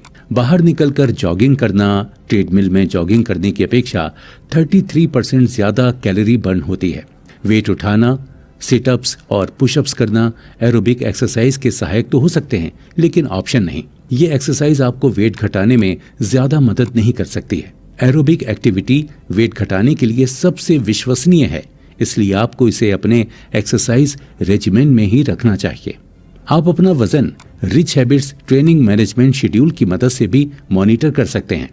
ये केवल 5 मिनट लेगा, लेकिन आप इसकी मदद से अपने पैटर्न को पहचान पाएंगे और अपने वेट को कंट्रोल कर पाएंगे। सिर्फ 2 महीने के बाद आप अपने डेली कैलोरी थ्रेशोल्ड को पहचान जाएंगे। उदाहरण के लिए, यदि रोज एक्सरसाइज करने के बाद अगर आपका daily threshold 2100 calorie per day है, ऐसे में अगर आप 2100 कैलोरी से कम खाना खाते हैं तो आप निश्चित रूप से अपना वजन कम कर सकेंगे। तो दोस्तों, इस एपिसोड में हमने सीखा कि किस तरह हम अपने खाने पर कंट्रोल करके डेली एक्सरसाइज को अपनी आदत में ऐड कर सकते हैं। आगे के एपिसोड में हम रिच हैबिट नंबर 5 के बारे में जानेंगे। दोस्तों, कुकू एफएम की इस खास पेशकश में हम आ पहुंचे हैं थॉमस कॉर्ले की लिखी किताब rich habits the daily success habits of wealthy individuals के 13वें एपिसोड में, जिसमें हम रिच हैबिट्स नंबर 5 जानने वाले हैं। तो 5वीं रिच हैबिट है प्रॉमिस। मैं अपना हर दिन लाइफ लॉन्ग रिलेशनशिप बनाने के लिए डेडिकेट करूंगा। दोस्तों, सफल व्यक्तियों के लिए रिलेशनशिप गोल्ड मतलब सोना जैसे कीमती होती है। उनके लिए रिलेशनशिप ठीक वैसी ही होती है जैसे किसान के लिए बीज बोना होता है। वो अपनी रिलेशनशिप्स रोज ही बेहतर बनाते जाते हैं। लोगों का नाम याद रखना, उन्हें बर्थडे में विश करना और लोगों से मिलना उनकी लाइफ का पार्ट होता है। वो लोगों की तब भी मदद करना चाहते हैं जब उनके पास कुछ भी नहीं होता है। वो अपने से ज्यादा दूसरों पर फोकस्ड होते हैं। वो सफल होने के लिए नेटवर्किंग करना जरूरी समझते हैं। वो लोगों से बात करने की वजह ढूंढते हैं और दूसरों के दुख और सुख में भी शामिल होते हैं। वो अपने जैसे लोगों के साथ ज्यादा से ज्यादा समय बिताते हैं और ऐसे लोगों से दूरी बना लेते हैं जो खराब तरीके से अपना जीवन जीते हैं, क्योंकि ऐसे लोग ज्यादातर अपने दोस्तों और एसोसिएट्स को भी बुरी आदतों में खींच लेते हैं। सफल लोग रिलेशनशिप को बिल्ड करना एक स्टूडेंट के जैसे सीखते हैं। वो हमेशा रिटर्न फोन कॉल करते हैं और दूसरों से हमेशा जानना चाहते हैं कि रिलेशनशिप को और बेहतर कैसे किया जा सकता है। असफल व्यक्ति के मन में एक ही बात घूमती रहती है कि तुमने मेरे लिए क्या किया। अगर कोई व्यक्ति उन्हें वर्तमान में काम कर नहीं लगता तो वो उन्हें पूरी तरह इग्नोर कर देते हैं। ना कोई कॉल, ना कोई मेल और ना ही बर्थडे विशेस। ये लोग अच्छे नेटवर्कर नहीं होते हैं। वो कभी रिटर्न फोन कॉल्स नहीं करते हैं, लेकिन जब इनके जीवन में कोई समस्या आती है तो ये तुरंत ही दूसरों से मदद मांगने चले जाते हैं। ये उन लोगों से भी मदद मांग लेते हैं जिनको इन्होंने कभी इग्नोर किया था। असफल व्यक्ति लोगों में इन्वेस्ट करके रिलेशनशिप डेवलप नहीं करते हैं। सफल व्यक्ति एक सिस्टम के जरिए लोगों से रिलेशनशिप बनाकर रखते हैं। जैसे वो अपने कॉन्टैक्ट्स में सभी लोगों को बर्थडे विश करते हैं। ऐसे कॉल हमें रिलेशनशिप मेंटेन रखने में सहूलत प्रदान करते हैं और धीरे से हम इन लोगों से साल में 2 बार भी बात कर सकते हैं। लेखक बताते हैं कि वो किसी ऐसे सफल व्यक्ति से नहीं मिले जिसे लोगों का नाम याद रखने में समस्या होती थी। इसलिए आपको हमेशा लोगों के नाम याद रखने चाहिए। कभी कभी हम लोगों के नाम सेव करके भी भूल जाते हैं और बाद में हमें याद नहीं आता कि ये कौन है। ऐसी सिचुएशन में हमें उनके नाम को ग्रुप में भी डिवाइड कर देना चाहिए। आप विभिन्न उदाहरणों से समझ सकते हैं कि कॉन्टेक्ट्स को कैसे ग्रुप में बांट सकते हैं। Tennis group, college friends group और ऑफिस ग्रुप। दोस्तों, किसी भी इवेंट में जाने के पहले आप इस तरह के ग्रुप बनाकर कॉन्टेक्ट सेव कर सकते हैं। अपना नाम सबके लिए बहुत जरूरी होता है और जब लोगों को उनके नाम से बुलाया जाता है तो वो अच्छा महसूस करते हैं। तो दोस्तों, इस एपिसोड में हमने सीखा कि कैसे रिलेशनशिप को अच्छा करके हम ग्रो कर सकते हैं। आगे के एपिसोड में हम रिच हैबिट नंबर 6 के बारे में बात करेंगे।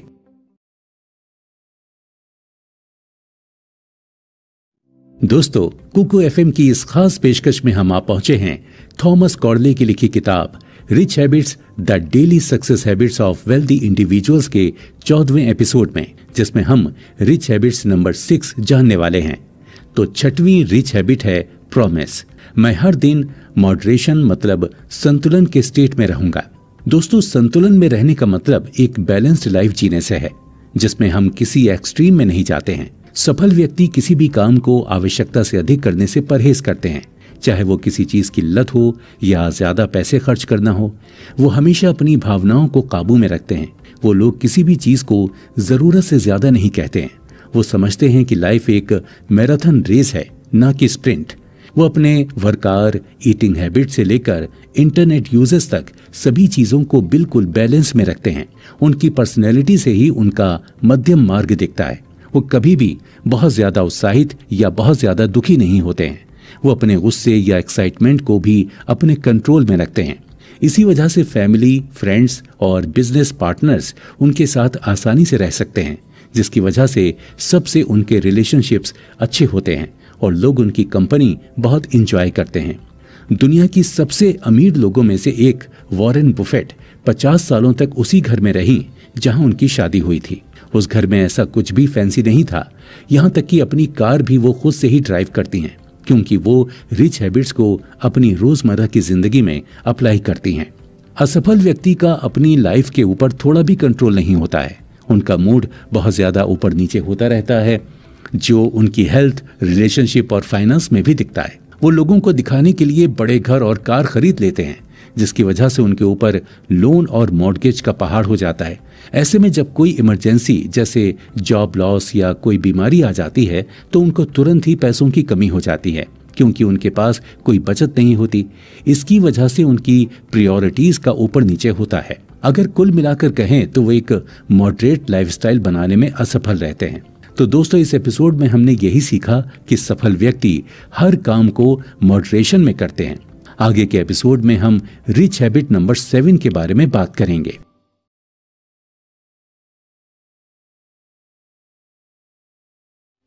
Rich habit number 7।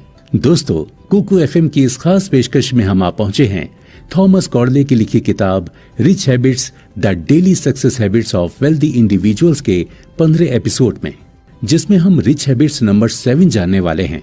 तो 7वीं रिच हैबिट है प्रॉमिस। मैं रोज अपने टास्क्स को पूरा करूंगा और डू इट नाउ का माइंडसेट अपनाऊंगा। दोस्तों, सफल लोग लेट लतीफी नहीं करते हैं। वो चीजों को कल के लिए नहीं छोड़ते हैं और काम को खत्म करने तक पूरा फोकस काम पर करते हैं। वो टू डू लिस्ट बनाते हैं और उसके अनुसार प्लान को उसी दिन पूरा करने की कोशिश करते हैं। वो जानते हैं कि अपनी लाइफ को कैसे कंट्रोल करना है। वो दूसरों को अपनी लाइफ को कंट्रोल नहीं करने देते हैं। वो अपने गोल्स को भी सही समय पर अचीव कर लेते हैं।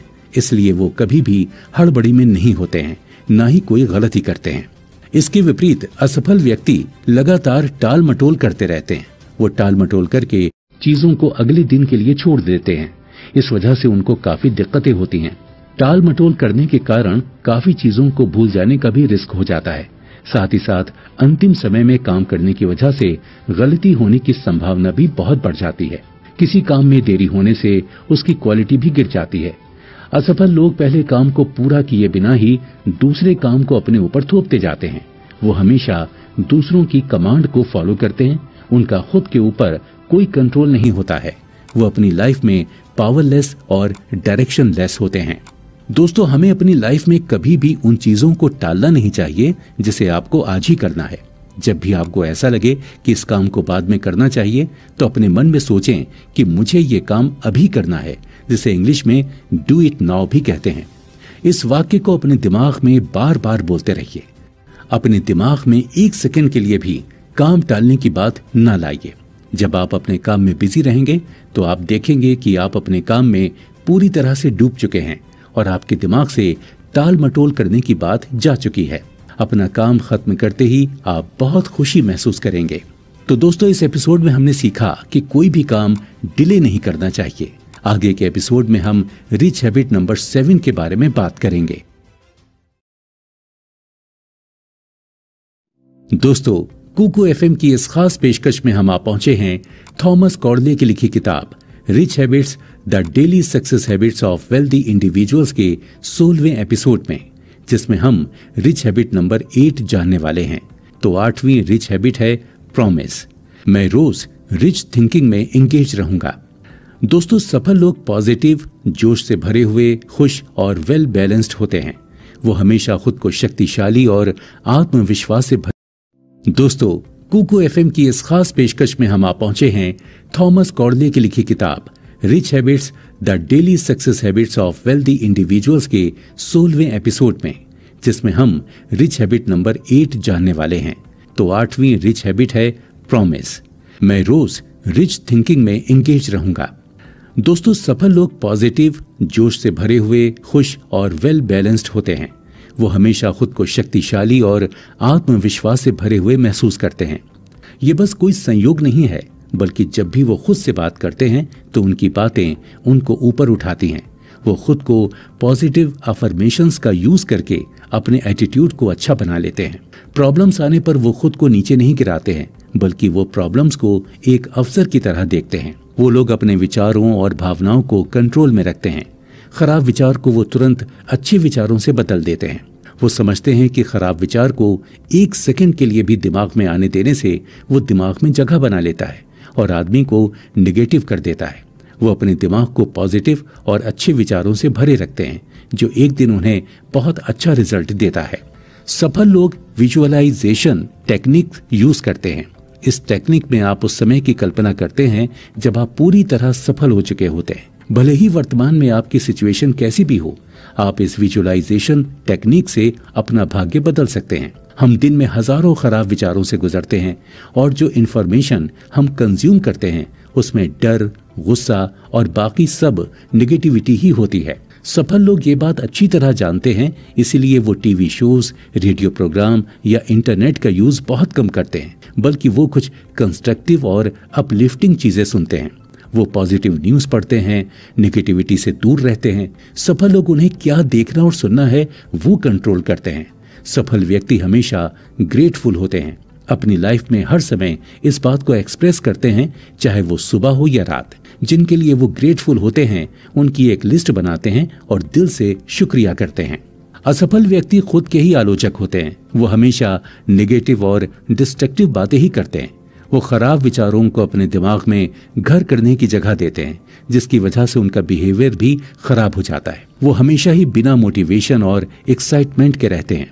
जिसकी वजह से वो डिप्रेशन में चले जाते हैं। वो बहुत ही ज्यादा नेगेटिव प्रोग्राम टीवी और रेडियो पर देखते हैं।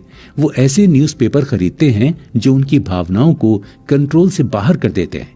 इसलिए वो हमेशा खुद को होपलेस और पावरलेस पाते हैं। ऐसे में अपने माइंडसेट को चेंज करने का सबसे अच्छा तरीका पॉजिटिव एफर्मेशंस है। अफर्मेशंस वो होते हैं जिनमें हम भविष्य में जैसा बनना चाहते हैं उस लाइंस को रोज बोलते हैं। इसे इस प्रकार से बोला जाता है कि जैसे ये ऑलरेडी हो गया है। जैसे, मैं अपनी टू डू लिस्ट रोज पूरी करता हूँ, मैं भाग्यशाली हूँ, मैं सफल हूँ, मेरा खुद का घर है, मैं कॉन्फिडेंट हूँ, मैं अपनी लाइफ मॉडरेशन में जीता हूँ। यह हमेशा प्रेजेंट टेंस में होना चाहिए। आप पॉजिटिव एफर्मेशंस की अपनी एक लिस्ट बना सकते हैं। उसे सुबह, दोपहर और सोने से पहले दोहरा सकते हैं। उस अफर्मेशंस को अपने माइंड में रोज डालने से धीरे धीरे इवेंट्स और सिचुएशंस भी अफर्मेशंस के अनुसार बदलने लगेंगी। दोस्तों, इस एपिसोड से हमने पॉजिटिव अफर्मेशंस और विजुअलाइजेशंस टेक्निक के बारे में जाना। आगे के एपिसोड में हम रिच हैबिट नंबर 9 और 10 के बारे में बात करेंगे।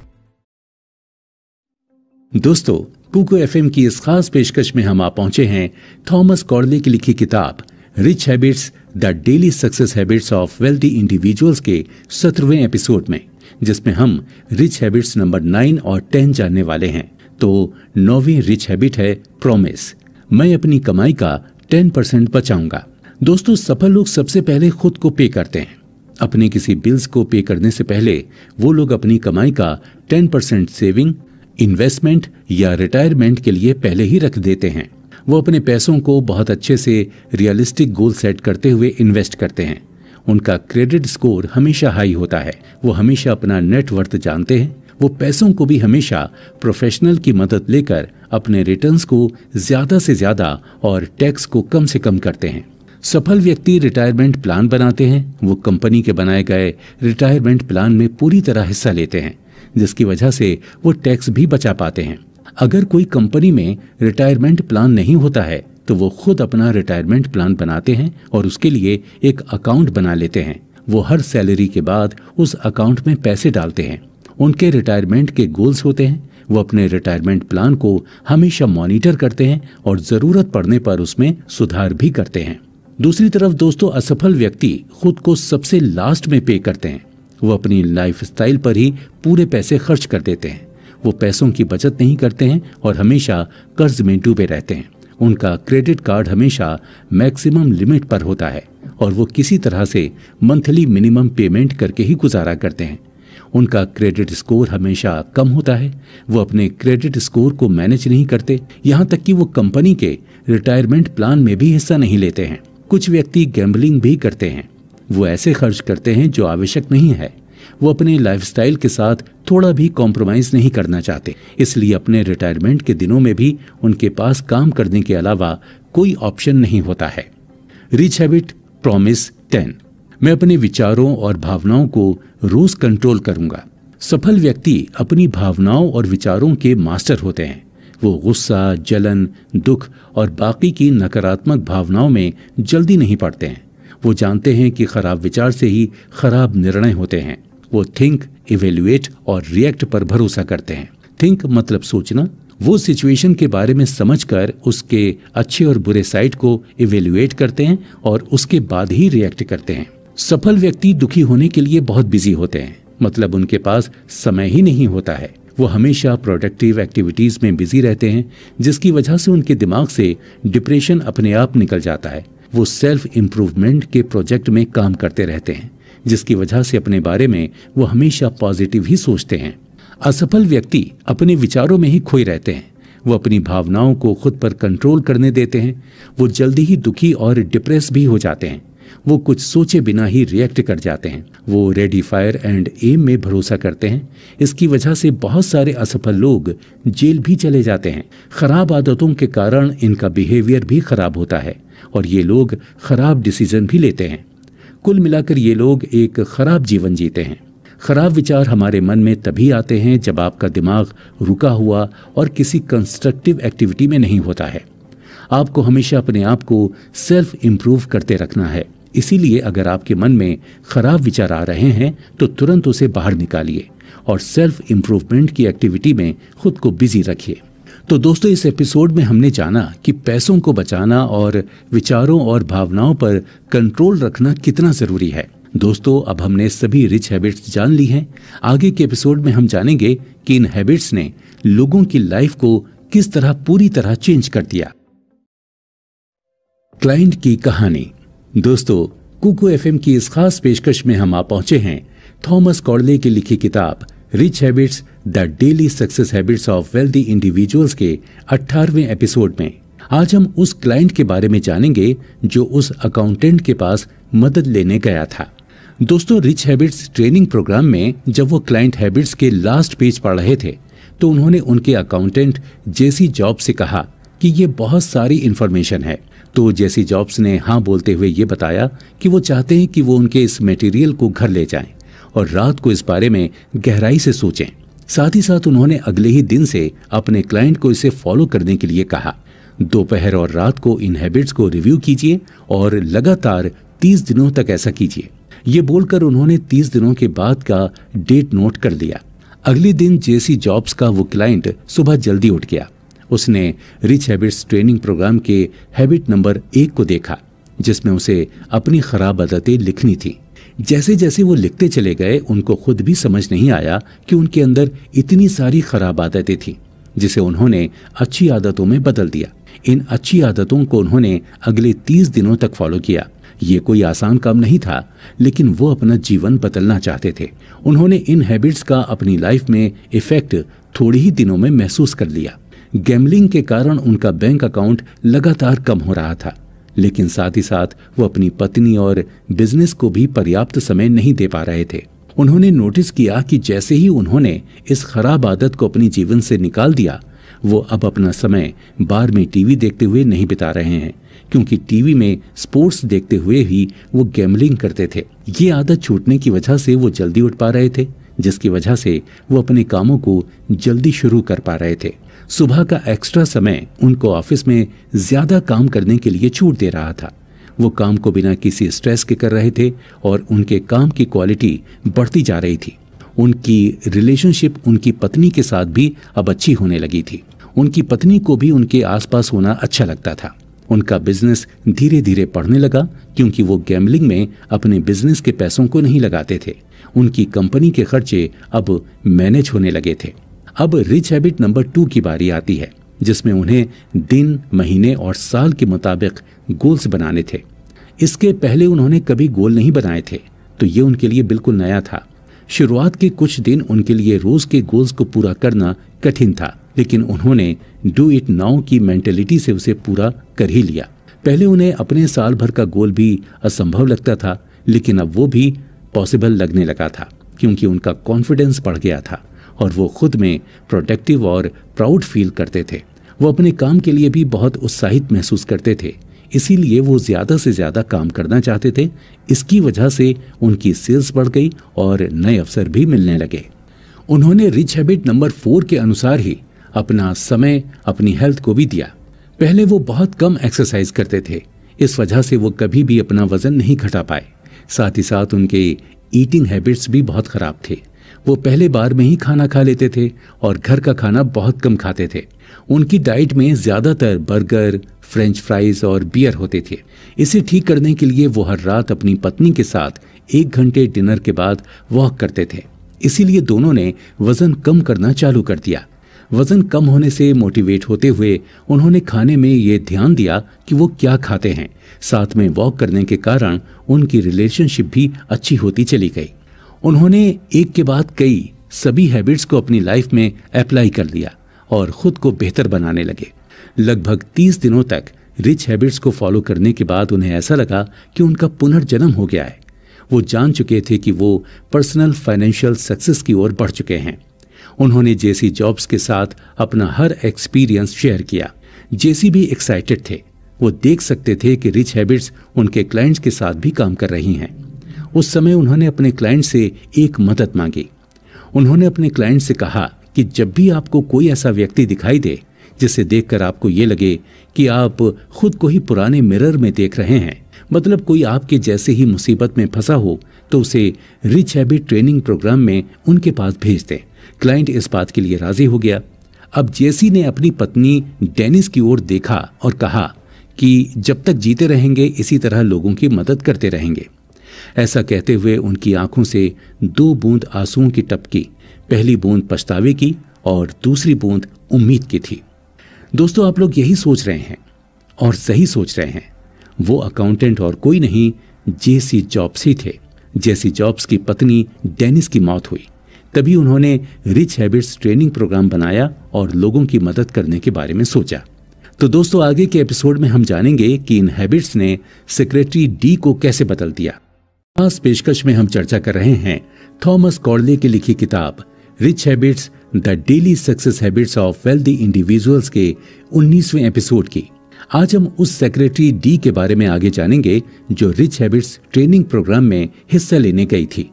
जब the rich habits training program के लिए रूम में आई तो उसने देखा कि वहां सभी लोगों के सामने छोटे छोटे कपबोर्ड में उनके नाम लिखे थे। पास ही में एक फिनिक्स नाम का व्यक्ति बैठा था और उसके दाहिनी तरफ एक व्यक्ति अपने 40s में था। उसका नाम हब था। धीरे धीरे दूसरे लोग भी ट्रेनिंग रूम में आ रहे थे। सभी थोड़े नर्वस दिख रहे थे। वो ट्रेनिंग लगभग 3 घंटे चली। इंस्ट्रक्टर ने सभी हैबिट्स को एक एक करके अच्छी तरह से बताया। उनके जोश का प्रभाव क्लास में सभी पर हुआ। सभी लोग एक दूसरे के साथ अपना फेलियर शेयर करके हंस रहे थे। पूरा दिन बहुत ही अच्छा गुजरा। डी जेसी जॉब्स के सबसे जोशीले स्टूडेंट्स में से एक साबित हुई। रिच हैबिट नंबर 1 के अनुसार डी ने अपने 10 बैड हैबिट्स को लिख लिया और उसे गुड हैबिट्स में चेंज कर दिया। डी ने रिच हैबिट नंबर 4 के अनुसार अपनी हेल्थ पर ध्यान देना शुरू किया। उसने पहले कभी एक्सरसाइज नहीं की थी, ना ही अपने खाने पर कभी ध्यान दिया था, इसलिए डी अनहेल्दी और फैटी थी।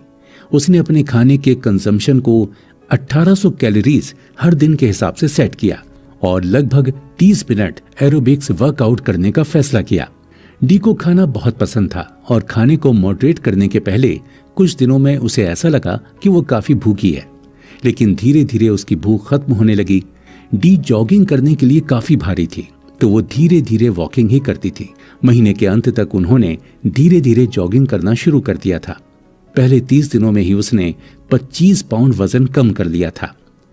रिच हैबिट नंबर 5 के अनुसार डी को अपने सारे रिलेशनशिप्स को चेक करना था और ऐसे रिलेशनशिप्स को अपनी लाइफ से हटाना था जो उसे नुकसान पहुंचा रहे थे। वो जानती थी कि उसका जॉब उसकी फैमिली की वजह से ही गया था। उनको टीनेज में ही उसके पेरेंट्स ने छोड़ दिया था और उसकी परवरिश उसकी आंटी ने की थी। उसकी आंटी और कजन्स उनको एक बोझ की तरह देखते थे, इसीलिए डी हमेशा ही रोती रहती थी। वो हमेशा उनके लिए कुछ करना चाहती थी, लेकिन ये रिलेशनशिप हमेशा ही वन साइडेड रही और उन्हें वापस कुछ भी नहीं मिला। उन्होंने ये तय कर लिया कि जैसे ही वो अपने पांव पर खड़ी हो जाएंगी, वो किसी और को खुद को यूज नहीं करने देंगी। एक दिन डी अपने पुराने बॉस के पास गई और उन्हें इस ट्रेनिंग प्रोग्राम के बारे में बताया। जॉन उनसे बहुत प्रभावित हुए, साथ ही साथ वो डी के वेट लॉस को स्पष्ट देख सकते थे। डी के इस नए अवतार से खुश होकर जॉन ने उन्हें फिर से नौकरी पर रख लिया। शुरुआत में नीना डी को कंपनी में वापस आना पसंद नहीं था, लेकिन बाद में डी और नीना अच्छी दोस्त बन गई। कुछ सालों के बाद नीना उस कंपनी की सीईओ बन गई और डी ने नीना की जगह ले ली। डीना ने अपनी कंपनी के सभी एम्प्लॉयज के लिए रिच हैबिट्स ट्रेनिंग प्रोग्राम करा दिया। इस तरह रिच हैबिट्स पूरे ऑर्गेनाइजेशन में फैल गया। 40 साल की उम्र में अब डी खुद को मिरर में बहुत आत्मविश्वास के साथ देखती है। वो हर साल हाफ मैराथन दौड़ती है और इस साल वो अपने 20वें मैराथन में दौड़ने के लिए तैयार है। कार डीलर और इंश्योरेंस सेल्समैन की कहानी। दोस्तों, कुकू एफएम की इस खास पेशकश में हम चर्चा कर रहे हैं थॉमस कॉर्डले की लिखी किताब rich habits the daily success habits of wealthy individuals के 20वें एपिसोड की। आज हम कार डीलर हब और इंश्योरेंस सेल्समैन फिनिक्स की कहानी सुनेंगे, जो रिच हैबिट्स ट्रेनिंग प्रोग्राम में हिस्सा लेने गए थे। हब ट्रेनिंग क्लास में सबसे ज्यादा फंक्शनल था, लेकिन उनके अंदर बहुत सारी कमियां भी थी। उनकी फाइनेंशियल कंडीशन बहुत खराब थी। वो रिच हैबिट नंबर 5 को फॉलो नहीं कर पाते थे, जो थी कि मैं अपना दिन लाइफ लॉन्ग रिलेशनशिप बनाने के लिए दूंगा। हब ने हमेशा अपने कस्टमर्स को वन टाइम सेल के जैसे ही देखा था। उन्होंने कभी उनके साथ रिलेशनशिप नहीं बनाई, इसीलिए कोई भी कस्टमर उनके पास सिर्फ एक ही बार आता था। कार की सर्विस डिपार्टमेंट में नहीं आने से उनकी माली हालत बेहद खराब थी, क्योंकि सबसे ज्यादा कमाई इसी डिपार्टमेंट से होती थी। हब ने अपने डीलरशिप का ये कल्चर चेंज करने का डिसीजन ले लिया। उन्होंने सबसे पहले साइन बोर्ड पर लिखवाया अंडर न्यू मैनेजमेंट। ऐसा लिखने से उन लोगों में संदेश गया कि अब इस डीलरशिप में सब कुछ बदल गया है, और वो अपने पुराने बॉस के पास भी गए जिनके साथ वो लड़ते रहते थे। उन्होंने किसी तरह अपने बॉस को कस्टमर मैनेजमेंट की ट्रेनिंग अपनी डीलरशिप में देने के लिए राजी कर दिया, और उसके बॉस ने भी ये ट्रेनिंग देनी शुरू कर दी। साथ में ही उन्होंने कुछ बैंक्स के लोगों से भी हब की बात कराई, जिसकी वजह से हब को रीफाइनेंस मिल गया। उनका बिजनेस बढ़ने लगा और धीरे धीरे हब अपना लोन बैंक को चुकाने लगे। उन्हें अपनी इन्वेंट्री को बढ़ाने के लिए बैंक की भी जरूरत नहीं पड़ी। धीरे से उन्होंने दूसरी डीलरशिप भी बना ली और वो बनाते चले गए। आज हब इंग्लैंड के सबसे बड़े ऑटोमोबाइल डीलर्स में से एक हैं। साथ ही साथ वो जेसी जॉब्स के टॉप इंस्ट्रक्टर भी हैं। वो उन लोगों को ट्रेनिंग देते हैं जिनके पास ट्रेनिंग के लिए पैसे नहीं होते हैं। वो अब तक 10,000 लोगों को ट्रेनिंग दे चुके हैं। दोस्तों, अब हम बात उस इंश्योरेंस सेल्समैन फिनिक्स की करते हैं। उसने सबसे पहले खुद को रिच हैबिट नंबर 3 में ज्यादा फोकस किया। इसमें था कि मैं रोज सेल्फ इम्प्रूवमेंट की एक्टिविटी में हिस्सा लूंगा, क्योंकि बहुत समय तक फिनिक्स को लगता था कि वो खराब जॉब कर रहे हैं, इसलिए वो खुद को जॉब के प्रति समर्पित नहीं कर पाए। वो कुछ भी ऐसा पढ़ते थे जो उनके प्रोफेशन से संबंधित नहीं था। उन्होंने सभी लाइफ इंश्योरेंस इंडस्ट्री से संबंधित कुछ नहीं पढ़ा था। वो इस बात को चेंज करना चाहते थे। धीरे धीरे फिनिक्स ने रोज 30 से 45 मिनट तक पढ़ना शुरू किया। वो साथ में एक नोटबुक रखते थे जिसमें वो नए फैक्ट्स और सेल्स स्ट्रेटेजी नोट कर लेते थे। उन्होंने अपनी कुछ सेल्स स्ट्रेटेजी का उपयोग किया और वो काम करने लगा। धीरे धीरे उनके पास सॉलिड लीड्स आने लगी। उनके अपॉइंटमेंट लगभग डबल हो गए। जितना वो पढ़ रहे थे उतने ही ज्यादा उन्हें अपॉइंटमेंट मिल रहा था। रिच हैबिट नंबर 2 के अनुसार उन्होंने अपनी हेल्थ पर ध्यान देना शुरू किया। रोज पढ़ने के बाद फिनिक्स जॉगिंग करने जाते थे। इसकी वजह से उनका वजन कम होने लगा। साथ ही उन्होंने अपनी ईटिंग हैबिट्स को भी मॉडरेट कर लिया और स्मोकिंग करना भी छोड़ दिया। उन्हें कोल्ड कॉल्स करना बिल्कुल अच्छा नहीं लगता था, लेकिन उन्होंने इसको अपने टू डू लिस्ट में डाल दिया और वो रोज इसे करने लगे। एक बार इसी तरह उन्हें अपने जीवन की सबसे बड़ी अपॉर्चुनिटी कोल्ड कॉल करने की वजह से ही मिली। अब वो बार नहीं जा पाते थे और बार में बियर नहीं पीने की वजह से उनकी ईटिंग हैबिट्स और भी अच्छी हो रही थी। एक दिन फिनिक्स के सुपरवाइजर ने उन्हें बताया कि वो प्रोडक्शन नंबर्स 3 नंबर पर आए हैं और उन्हें बोनस मिलेगा। इससे पहले उन्हें कभी ये बोनस नहीं मिला था। अब ये बोनस मिलना उनके लिए हमेशा की बात हो गई। वो लगातार 2 सालों तक नंबर 1 बने रहे। वो अपने बेटे को अच्छे कॉलेज से ग्रेजुएशन कराने में सफल रहे। साथ ही साथ उनका अपना वजन, खर्चों और सेविंग पर भी कंट्रोल हो गया। इसी तरह उनकी पूरी लाइफ बदल गई। चैप्टर 21 सारांश। दोस्तों, कुकू एफएम की इस खास पेशकश में हम चर्चा कर रहे हैं थॉमस कॉर्डले की लिखी किताब rich habits the daily success habits of wealthy individuals के 21वें एपिसोड की। आज हम इस किताब का सारांश समझेंगे। लेखक ने इस किताब में 10 रिच हैबिट्स बताई हैं, तो चलिए एक एक करके सबका रिवीजन कर लेते हैं। रिच हैबिट नंबर 1, मैं अच्छी डेली हैबिट्स बनाऊंगा और उन हैबिट्स को डेली फॉलो करूंगा। रिच हैबिट नंबर 2, मैं हर दिन, हर महीने, हर साल और लॉन्ग टर्म के लिए गोल बनाऊंगा और हर दिन उस पर फोकस करूंगा। रिच हैबिट नंबर 3, मैं रोज खुद को बेहतर करने वाली एक्टिविटी में एंगेज करूंगा। रिच हैबिट नंबर 4, मैं रोज अपनी हेल्थ को बेहतर बनाने के लिए समय दूंगा। रिच हैबिट नंबर 5, मैं अपना हर दिन लाइफ लॉन्ग रिलेशनशिप बनाने के लिए समर्पित करूंगा।